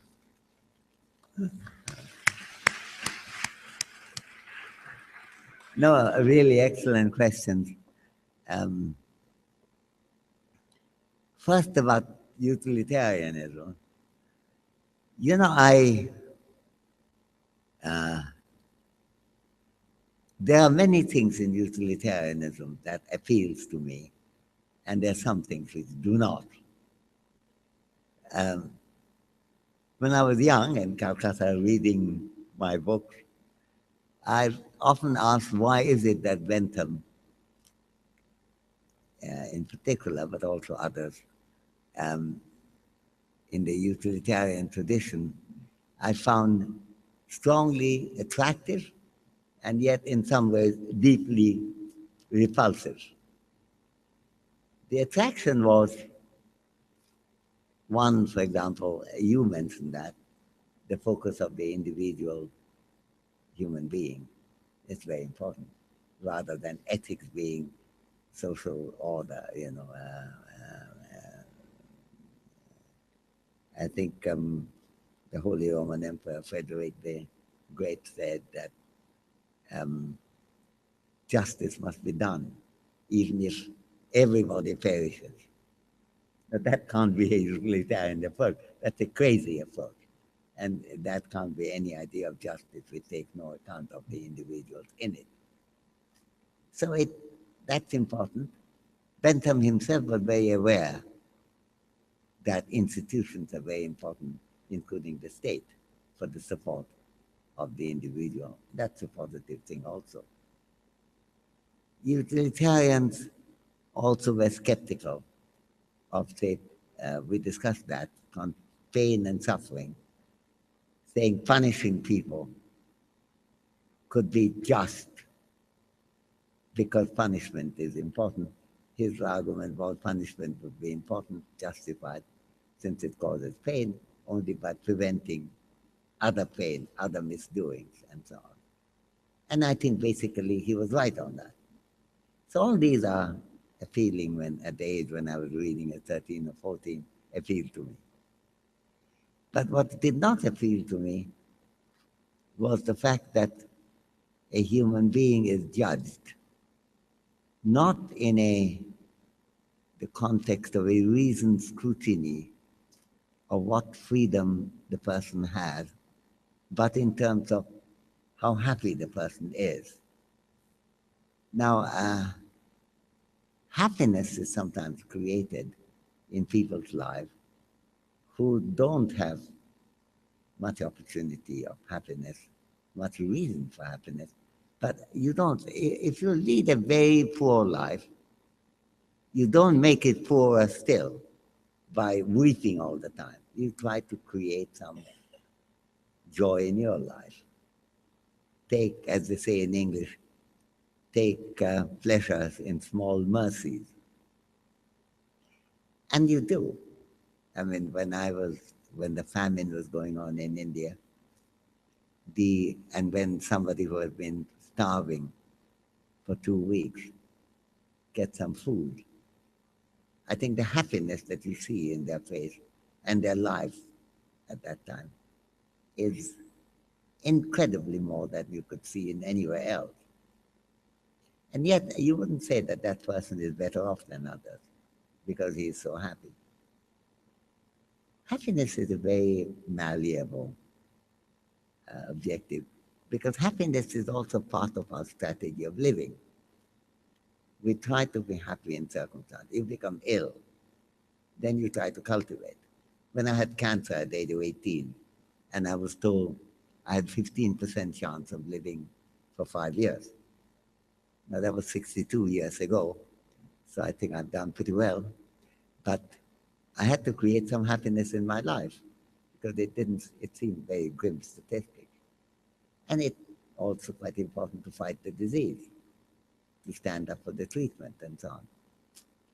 You do it, but that doesn't mean my problem had gone away. It just meant that that is a good strategy of living. So I think Bentham confused what is adaptation and what is a strategy of living with real wellness of a human being. And that's a profound mistake. I would not these thoughts came to me when I was at college in Calcutta. I would not write about it for another 20 years, 30 years almost. But I think that's why I would not ever become a utilitarian, despite admiring some features of them. Now, regarding Tony Atkinson, of course, you're talking here about one of my old friends, one of my closest friends. His book, by the way, if people haven't read it, it's what's called Inequality. Is that what it's called? Inequality, it's called that, I think. It's an absolutely brilliant book about inequality. And among other reasons for averting inequality, and I think Tony Atkinson has written more on the subject, more importantly on the subject than anyone else I know, is the fact that the survival of a society, and the point you are making, the prospects of future generation, depends on avoiding inequality today. Now that is, when I was talking, good epistemic reasoning, good epistemology in general is very good for ethics. This is a very good example of that. That your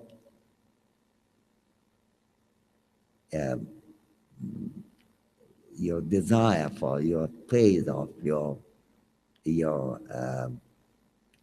approval of equality is not only because inequality in itself may be bad to you, and I think in some ways it is, but also it has big consequences, which are also extremely important.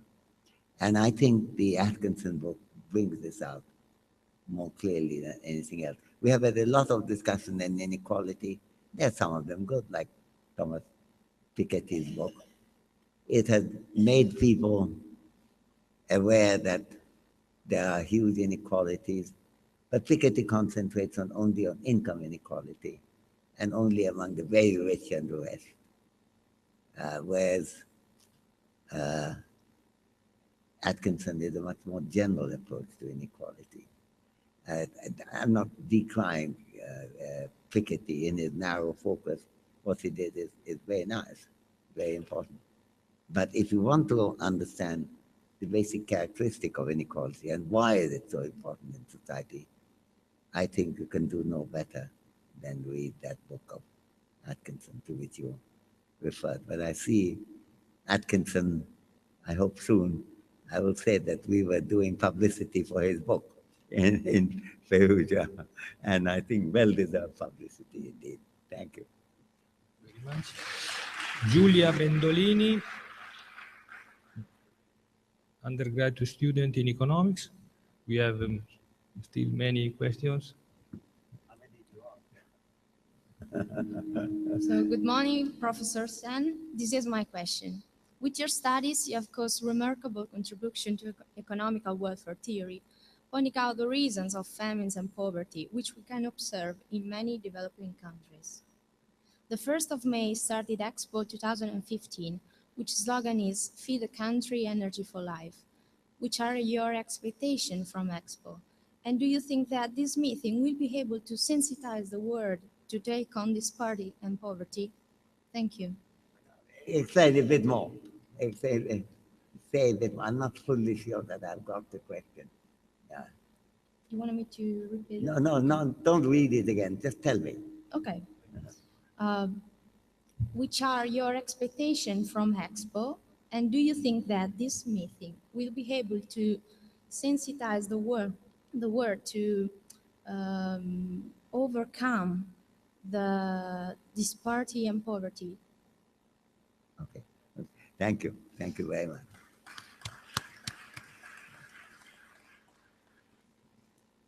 Well, I don't know as much about the Expo as I should. As far as I can understand, it's focused very much on food, and that's very important for reasons we have already discussed, because people's well-being depends on it, their lives depend on it, the development of their brain capacity depends on it, people's ability to reason depends on it, people's ability to learn in school depends on not being hungry. So food is very central. And it's not just, these are things we've already discussed. And food is not only important in terms of how much we produce, but also how people get hold of food, their entitlement to food, their access to food, their ability to command food are important. I take it that Expo will be concerned with all of them, which is very good.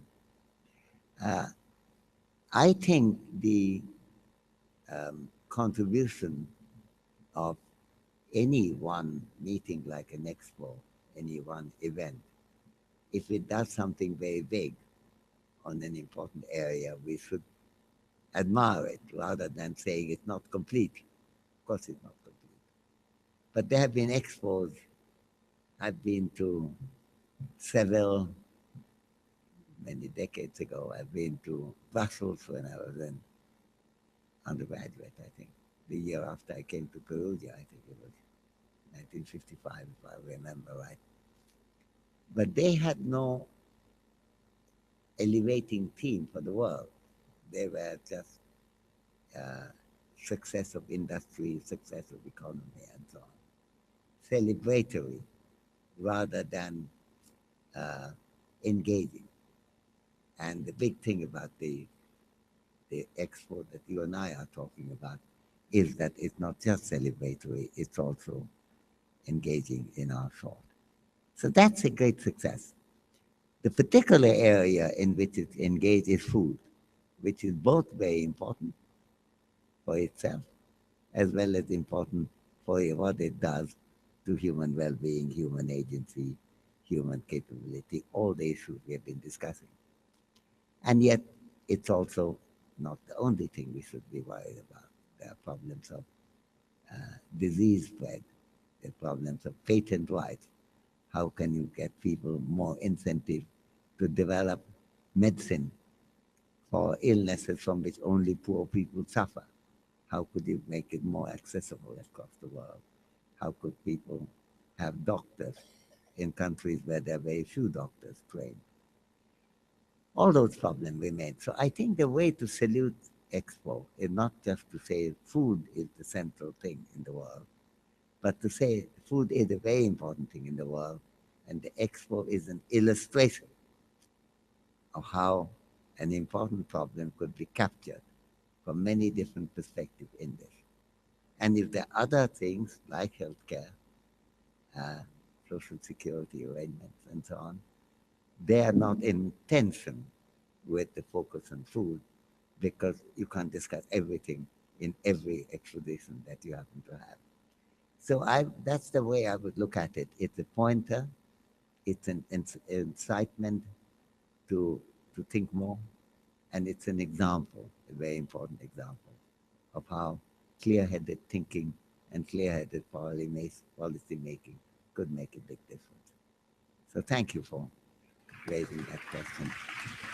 Antonella Igna, she's a PhD student in economics at the Department of Economics. Good morning. Nowadays, we firmly recognize the preeminent role of ethical leadership. And we know that a leader can act an ethical and positive way if he can promote positive freedom. So that is to help people to realize their own fundamental purposes and improve the relationship among each member of the group, and so improve the well-being of the whole group. So in today's business environment, in your opinion, is the ethical leadership a widespread managerial practice? And can the value of empathy affect positively the workers' productivity? Thank you. No, I agree with that. I think that's thank you very much. I think it's a good question. It's also in some ways an easy question, because you yourself point out the role of the people's positive freedom, namely how much they can do, the fact that it depends not only on basic qualities of human being, but also of the opportunities that society creates. I think the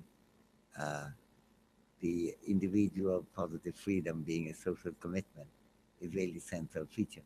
No, so I totally agree with what you said. And I would like to, that agreement is not adequate. It's a question of how do we pursue that thought. So I have no general solution to give for all the problems in the world, but I think as a perspective to say in any question, how will it affect people's freedom? Is the leadership pursuing that, or is it looking at somewhere else? It's very important. I think, for example, and it's too late now, I think people are getting hungry, so I'm not going to try to answer it in great detail. But even in the austerity problem, if people did think about, if the financial leaders of the world, like the European Bank and the and the powerful countries in the policy making, Germany, Netherlands, and so on, thought more clearly about people's freedom, would they have arrived at a better solution? I think the short answer is yes, and for reasons that you're familiar with, I imagine from your question. So thank you for that question. Professor Einardo Bingemer is economist and lawyer, professor at Pontificia University, Rio de Janeiro, please. Hi, Professor Sen. I'm also Argentine, which is an imperfection, despite the fact that I share the citizenship with the Pope. But the Pope belongs to the world, and I belong somehow to my wife, who is Brazilian and Carioca, and is related to the question I'm going to pose you. Since along your research and studies you have been able to highlight the inequalities of the world we live in, how do you think that we could overcome the contradictions of views like the ones shown by Thomas Piketty in Capital and by Hernando de Soto in Mysteries of Capital, in context that looks like not anymore being divided in left and right, but has to be changed as to enter in process leading to some progress of nearing inequalities. For example, converting favelados, whom you have known, living in shanty towns known it. For example, converting people from the favelas, which you have known in your visits to Rio, and living in shanty towns, for them to become owners, respecting freedom, although somehow ignoring fraternity. Yeah.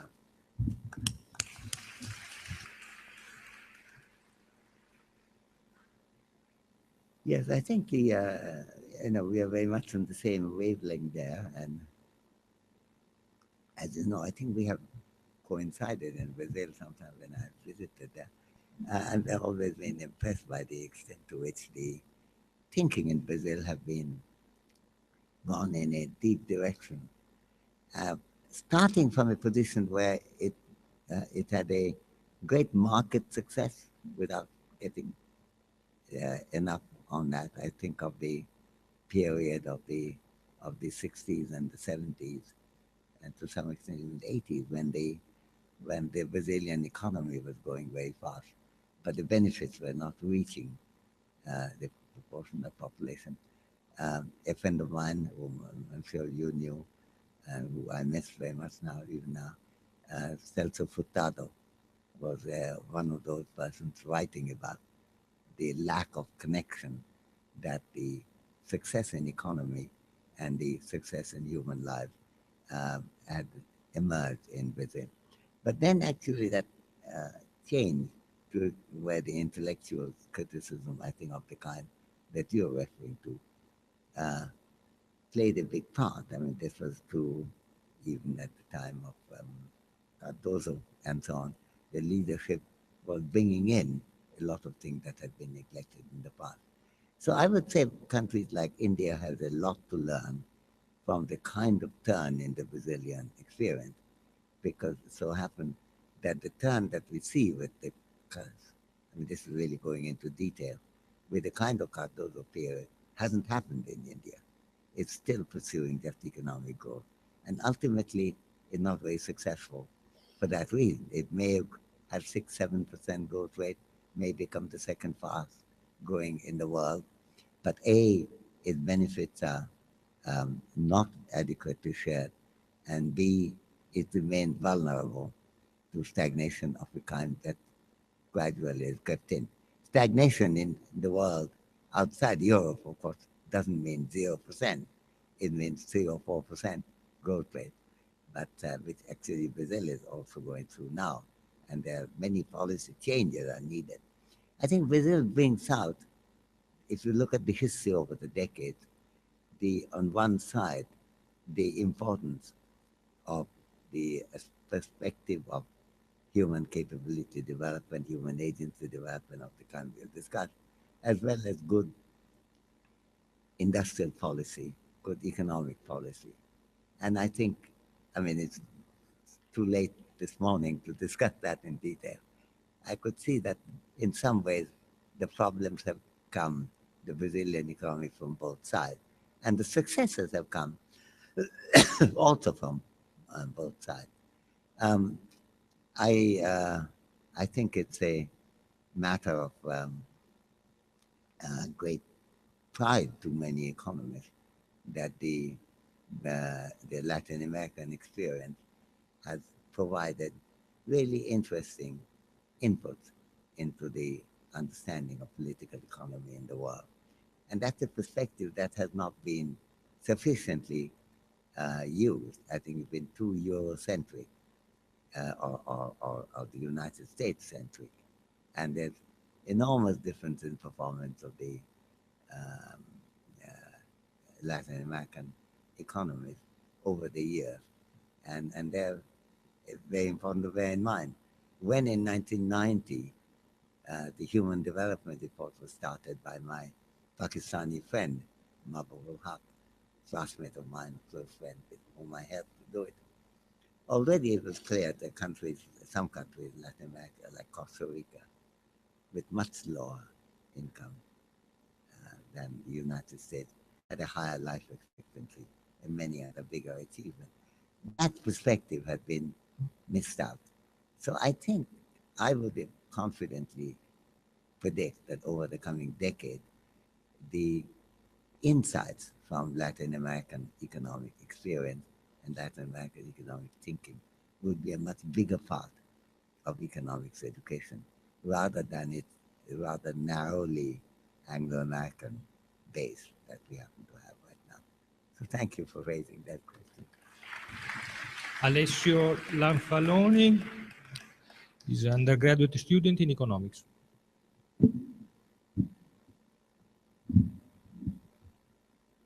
Professor Sen, currently there is a coincidence between ethics and ecology, and this coincidence can be seen as a limiting concept of ethics. In your opinion, the ethical economy should include the principles based on the concept of universal brotherhood.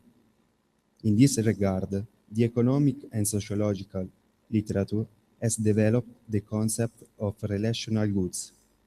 What is the role of relational goods in an ethical economy? Do they have a central role? We can say that the economy can't reach economic optimality through the selfish interest, but also we have to consider the ability of economic entity to enhance the relationship with others, a relationship which becomes a commodity that contributes to the well-being. In this context, the third sector in Italy, for example, cooperatives and no-profit organizations, has an advantage from this point of view because it produces relational goods. Can the model of Italian third sector be exported to the rest of the world? Thanks.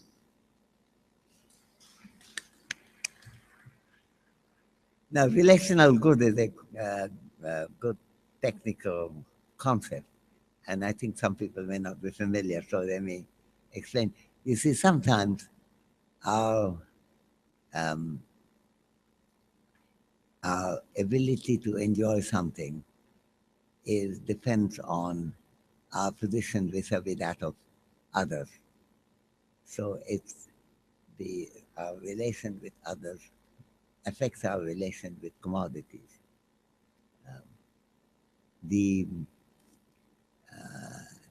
Some commodities are, of course, quintessentially relational, like winning being top of the football league. If you are at the top of the football league, then somebody else cannot be. And the whole purpose of being top of the football league is to be ahead of others. So that's a case where almost nothing matters other than your relation with others. Now, most commodities have that feature. Some commodities don't, and you might think it may not, but it may still have some.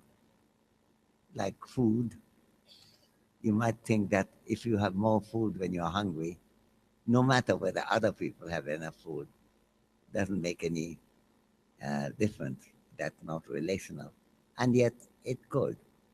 If you live in a society where traditionally in ceremonies some food is offered, if you're not able to do it, it will affect your ability to be participant in that society. That's the point that Adam Smith made in the context of, in a section of people who are economists there called of necessity. And he points out that sometimes people who would be regarded as rich, had they been in a very poor part of the world, but at that level of income in London, they would be regarded as poor. Not just poor in the sense is less rich than others, but being less rich than others may prevent you from taking part in the life of community. Like if it becomes conventional in a society to have, his example was linen shirts and leather shoes, then in a society that, living in such a society, if you cannot afford a linen shirt or a leather shoe, then you're poor in a way that you might not be if you were in Burundi, for example, with a much lower level of income. But the point here is that it's not having, I mean, Adam Smith's example was to say, for example, the in Edinburgh and Scotland, somebody could participate in public life at a much lower cost than in London. I think the present example would be in New York.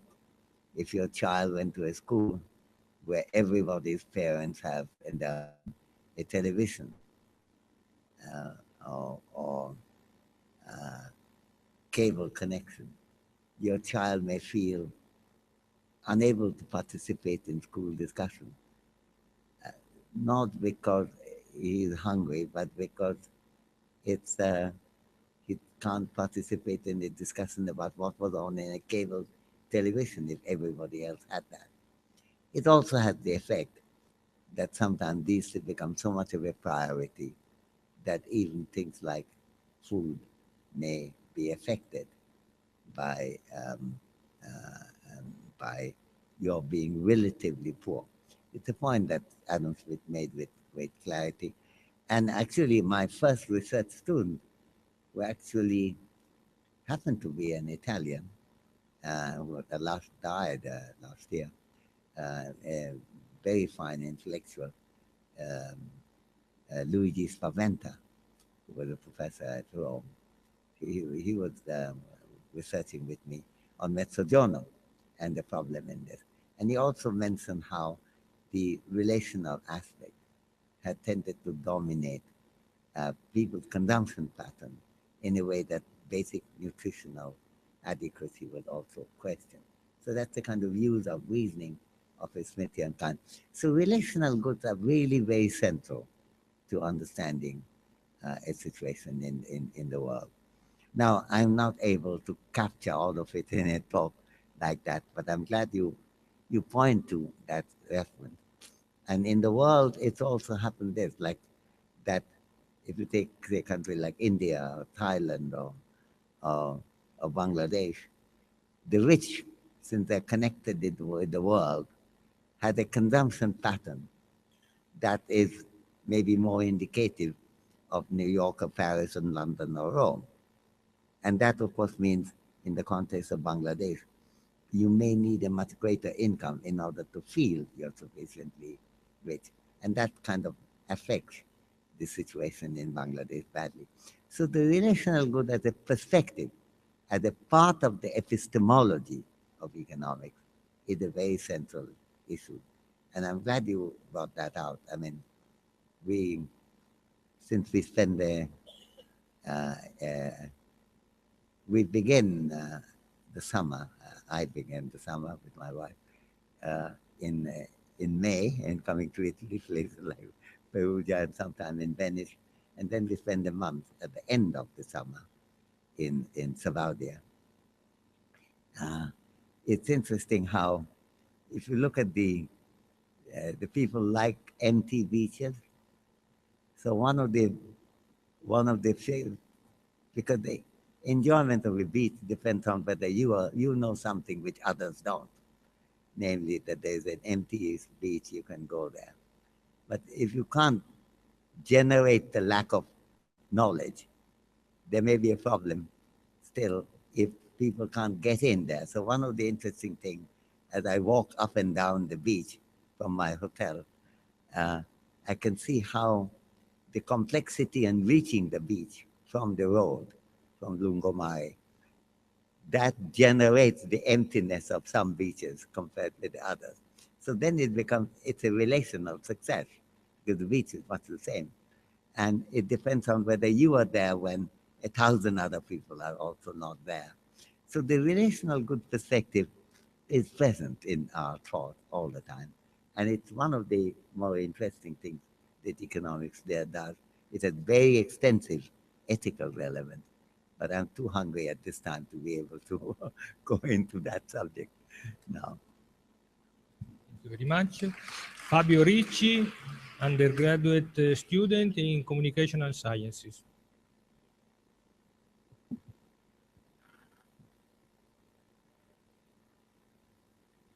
Professor Sen, and thank you for this opportunity. I want to ask you just a short question about a matter that for me it's important. Since respecting ethical values is probably the most effective way to change the actual systems, how is it possible to convince the players of the economic and financial worlds that this can be not merely a nice behavior, but also a business strategy? What has to occur so that not only some enlightened, but most of the entrepreneurs and financiers will become aware of the economic advantage of an ethical behavior? Thank you. The ethical behavior clearly has something to do with success, but it's not the case that for every individual that always works. Sometimes you have to pursue ethics even at some cost to yourself. So I think I very much appreciate the point that you're making, namely that it is quite important to recognize that ethics and self-interest are not in collision course with each other. And yet I think we'll make a mistake, I don't think you're doing that, to assume that every time you're doing an ethical behavior, you'll actually be rewarded for it in terms of your own gain. Quite often you have to do it for reasons other than that, and you may not actually ever have that gain. What applies to the society is certainly true, namely that an ethically superior, ethically more concerned, more considerate, more humane, more reflectively interrelated, morally engaged society may be more successful for the society. But that may not be true of every individual. So the problem, I will broaden your question, not only of convincing people, but the problem is to recognize that what applies to the society may not apply to the individual in question. And therefore, it's a question of how to cultivate social values, even when it's not individually remunerative. Thank you very much. Professor Gaetano Martino, Department of Agricultural, Food and Environmental Sciences. Oh. 3, 4. I'm not able to think very clearly because I've been on for such a long time. So at some stage you have to forgive me for not being able to answer questions very well. Okay, let's continue. Okay. Yeah. Thank you, Professor. I'm a very good listener. I'm happy to listen to questions without answering it. Okay, this question is about food, the market, and people. We know that the expansion of the market guaranteed the availability of food for increasing population in the world. But on the other hand, we see that this gave rise also to the growth of large food company, which systematically need to reshape their nature in terms of quality strategy, environmental protection, and health outcomes. On the other hand, we can observe, not only in Western countries, several small-scale initiatives in which actors are claiming that they are able to integrate health, environment outcomes with food provision. So we can see that we should have a sort of different costs for the same convergent outcomes. Do you think that there is an inherent limit to the extent of the food market, or that a small-scale and large-scale initiative may be thought of as being complementary? Thank you. Thank you. So now we just collect the questions. The next one, Simone Rinchi, undergraduate student in economics, please. Good morning. Thank you, Professor Sen. Altiero Spinelli, in the well-known Manifesto of Ventotene for a freer and more united Europe, sustained that the modern society has seen the principle of freedom as its basis, according to which man does not have to be a simple mean of others, but an autonomous center of life. My question is, in the current globalized scenario, in that one which nowadays is the European context, is this a view we can still draw inspiration from in order to revive the European plan, or is this an utopia that austerity Europe decided as impossible? Thank you. Now Professor Benedetto Ponti. Benedetto Ponti, okay, please.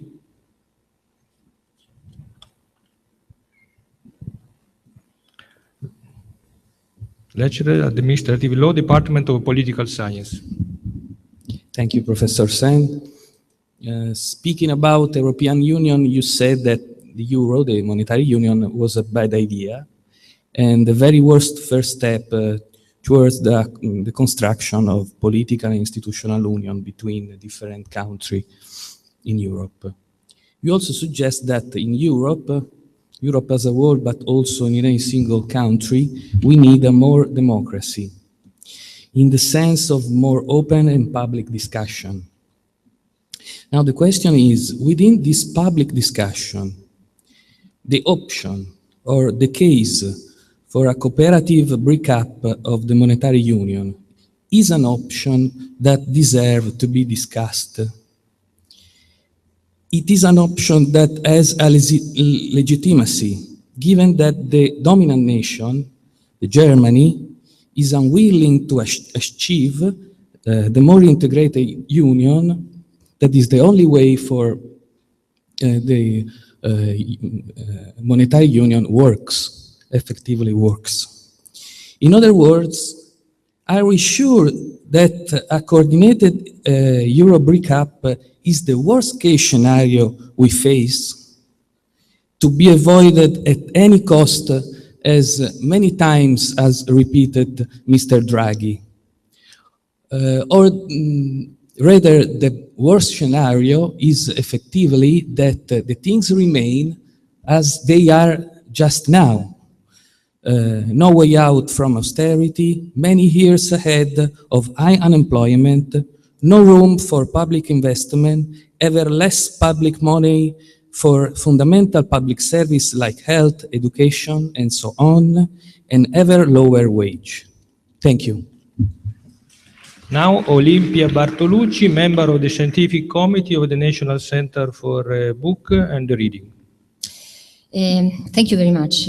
Professor Sen, I'm always also working for Regione Umbria for libraries and promoting literature. Well, yes, since the national campaign to promote reading is now running in Italy, consider that in Italy only the 41% of population reads at least one book a year, I would like to ask you, in your opinion, do inadequate reading skills of a population slow the progress of a country? And what could be the potential economic impact for a nation that invests resources to develop appropriate reading skills among citizens and to promote reading especially starting from early childhood. Thank you very much. Thank you very much. And to conclude, Professor Pierluigi Daddi, member of the Board of Governors of the University of Perugia. Good morning, Professor Sen. Thank you very much for the long question time. I know that I'm by the end, but I think we must thank you very much for your coming. It's been a very interesting and outstanding, of course, lecture and very interesting conversation with us and the students. I hope that the students, especially some colleagues of ours, have the more opportunity now to have to visit your university, to have a collaboration with you. Thank you very much in any case. The question is very short, it's late, and I can understand that it could take a long time to reply, but you talk about the European system. You know it from the very beginning, I know that. And 60 years, about 60 years passed, that we had many problems and many results, I would say. But what do you think about its future, especially on the light of the international financial forces, which sometimes have the impression they tend to drive the economic system and the states and the European Union as well? Thank you very much. Thank you very much. Before giving less than 1 minute to Professor Sen for concluding, voglio ringraziare chi ha sostenuto questa iniziativa, in particolare la Fondazione Cassa di Risparmio di Perugia, dei dipartimenti che hanno sostenuto l'iniziativa, sottolineo in particolare il Dipartimento di Medicina Sperimentale, gli altri dipartimenti, i progetti di ricerca che hanno sostenuto anche loro, altre fondazioni.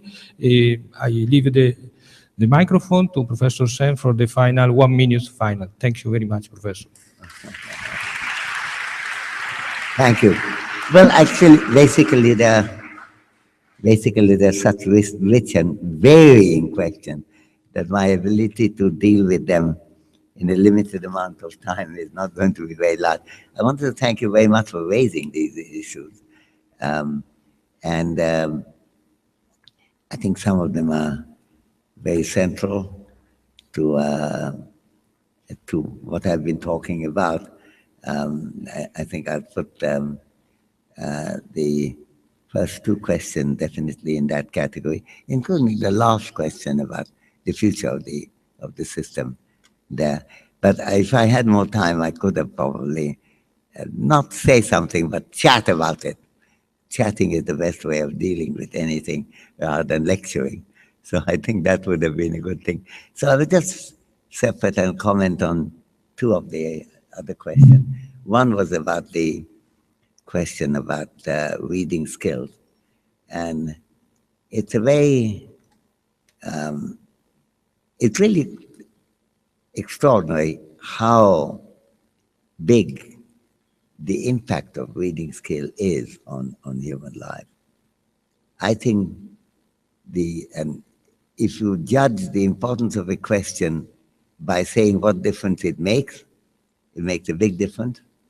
If you make the importance of a question by how often people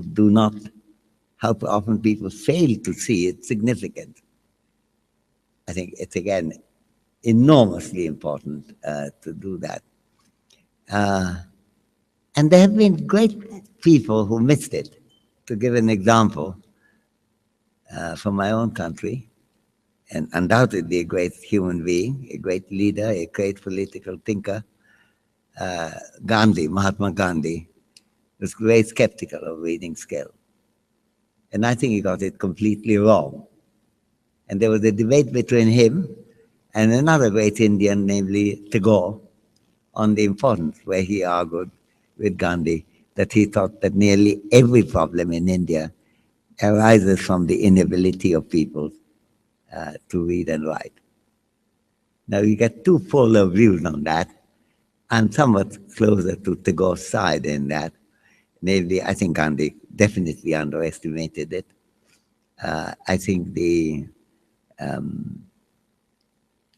Gandhi was very keen that education you get from he was keen on charka, spinning wheel.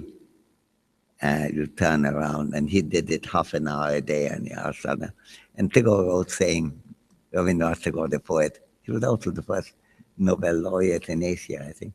So he also wrote saying, that consists on, describing spinning, that consists of turning the wheels mechanically of an antiquated machine with a maximum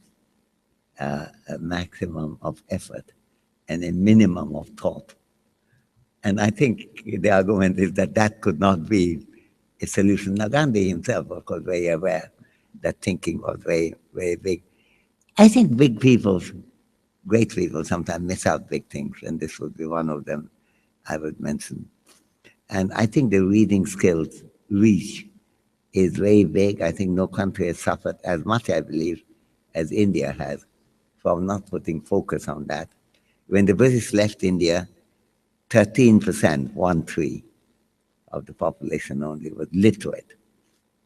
Now the literate percentage may be 70%, but it's still not 100%. Is the quality of education is still poor. The criteria of reading one book a year would be failed by a massive lot of people.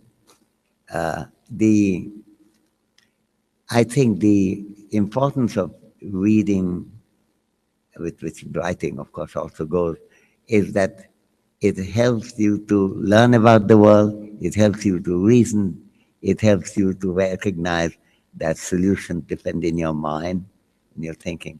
So that's really very gigantic in my judgment. And this has come up earlier in the context of agency, capability, economic policy, and so on.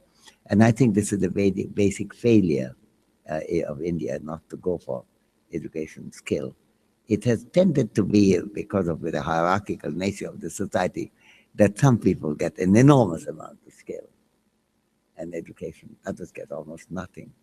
And that's the inequality, as Atkinson's book was being referred to, but inequality dealing with educational features is one of the tremendously punitive aspects of the way Indian social system is developed.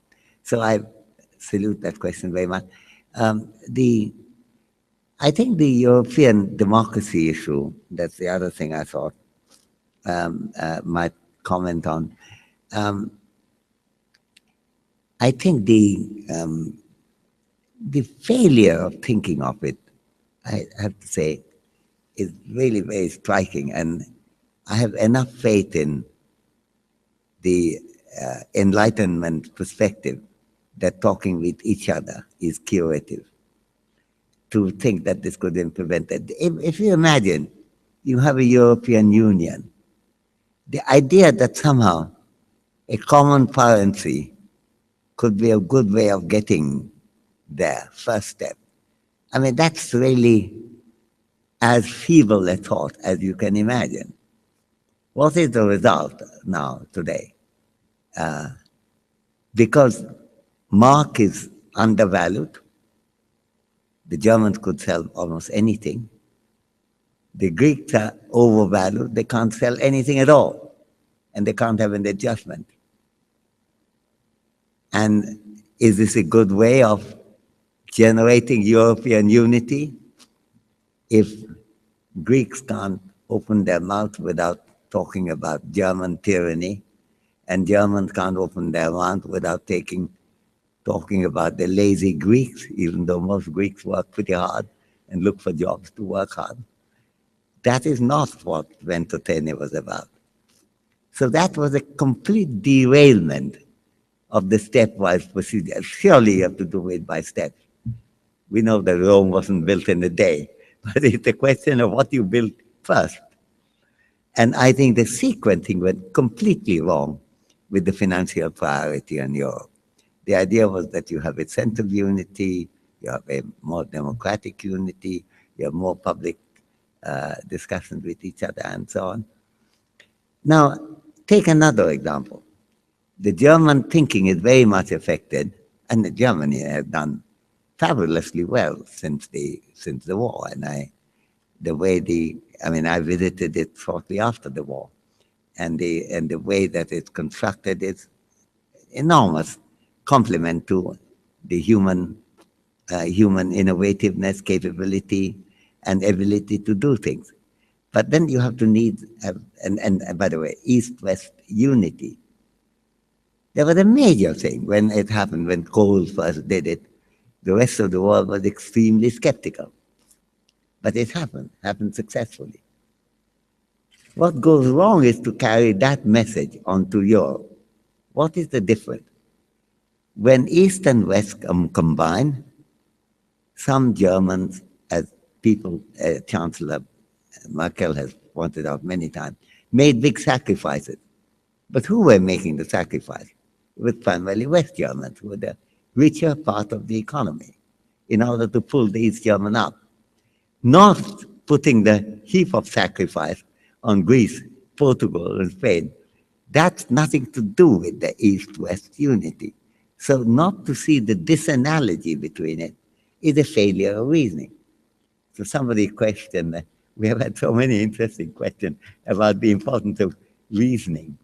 And I think reasoning would have told us that euro is not a good solution or first step, that austerity doesn't generate what it intended to do, and the East German, West German unity, enormously laudable in itself, has a different thing to offer, namely the richer areas to make sacrifice for the poorer areas, which is not what has been imposed by European discipline.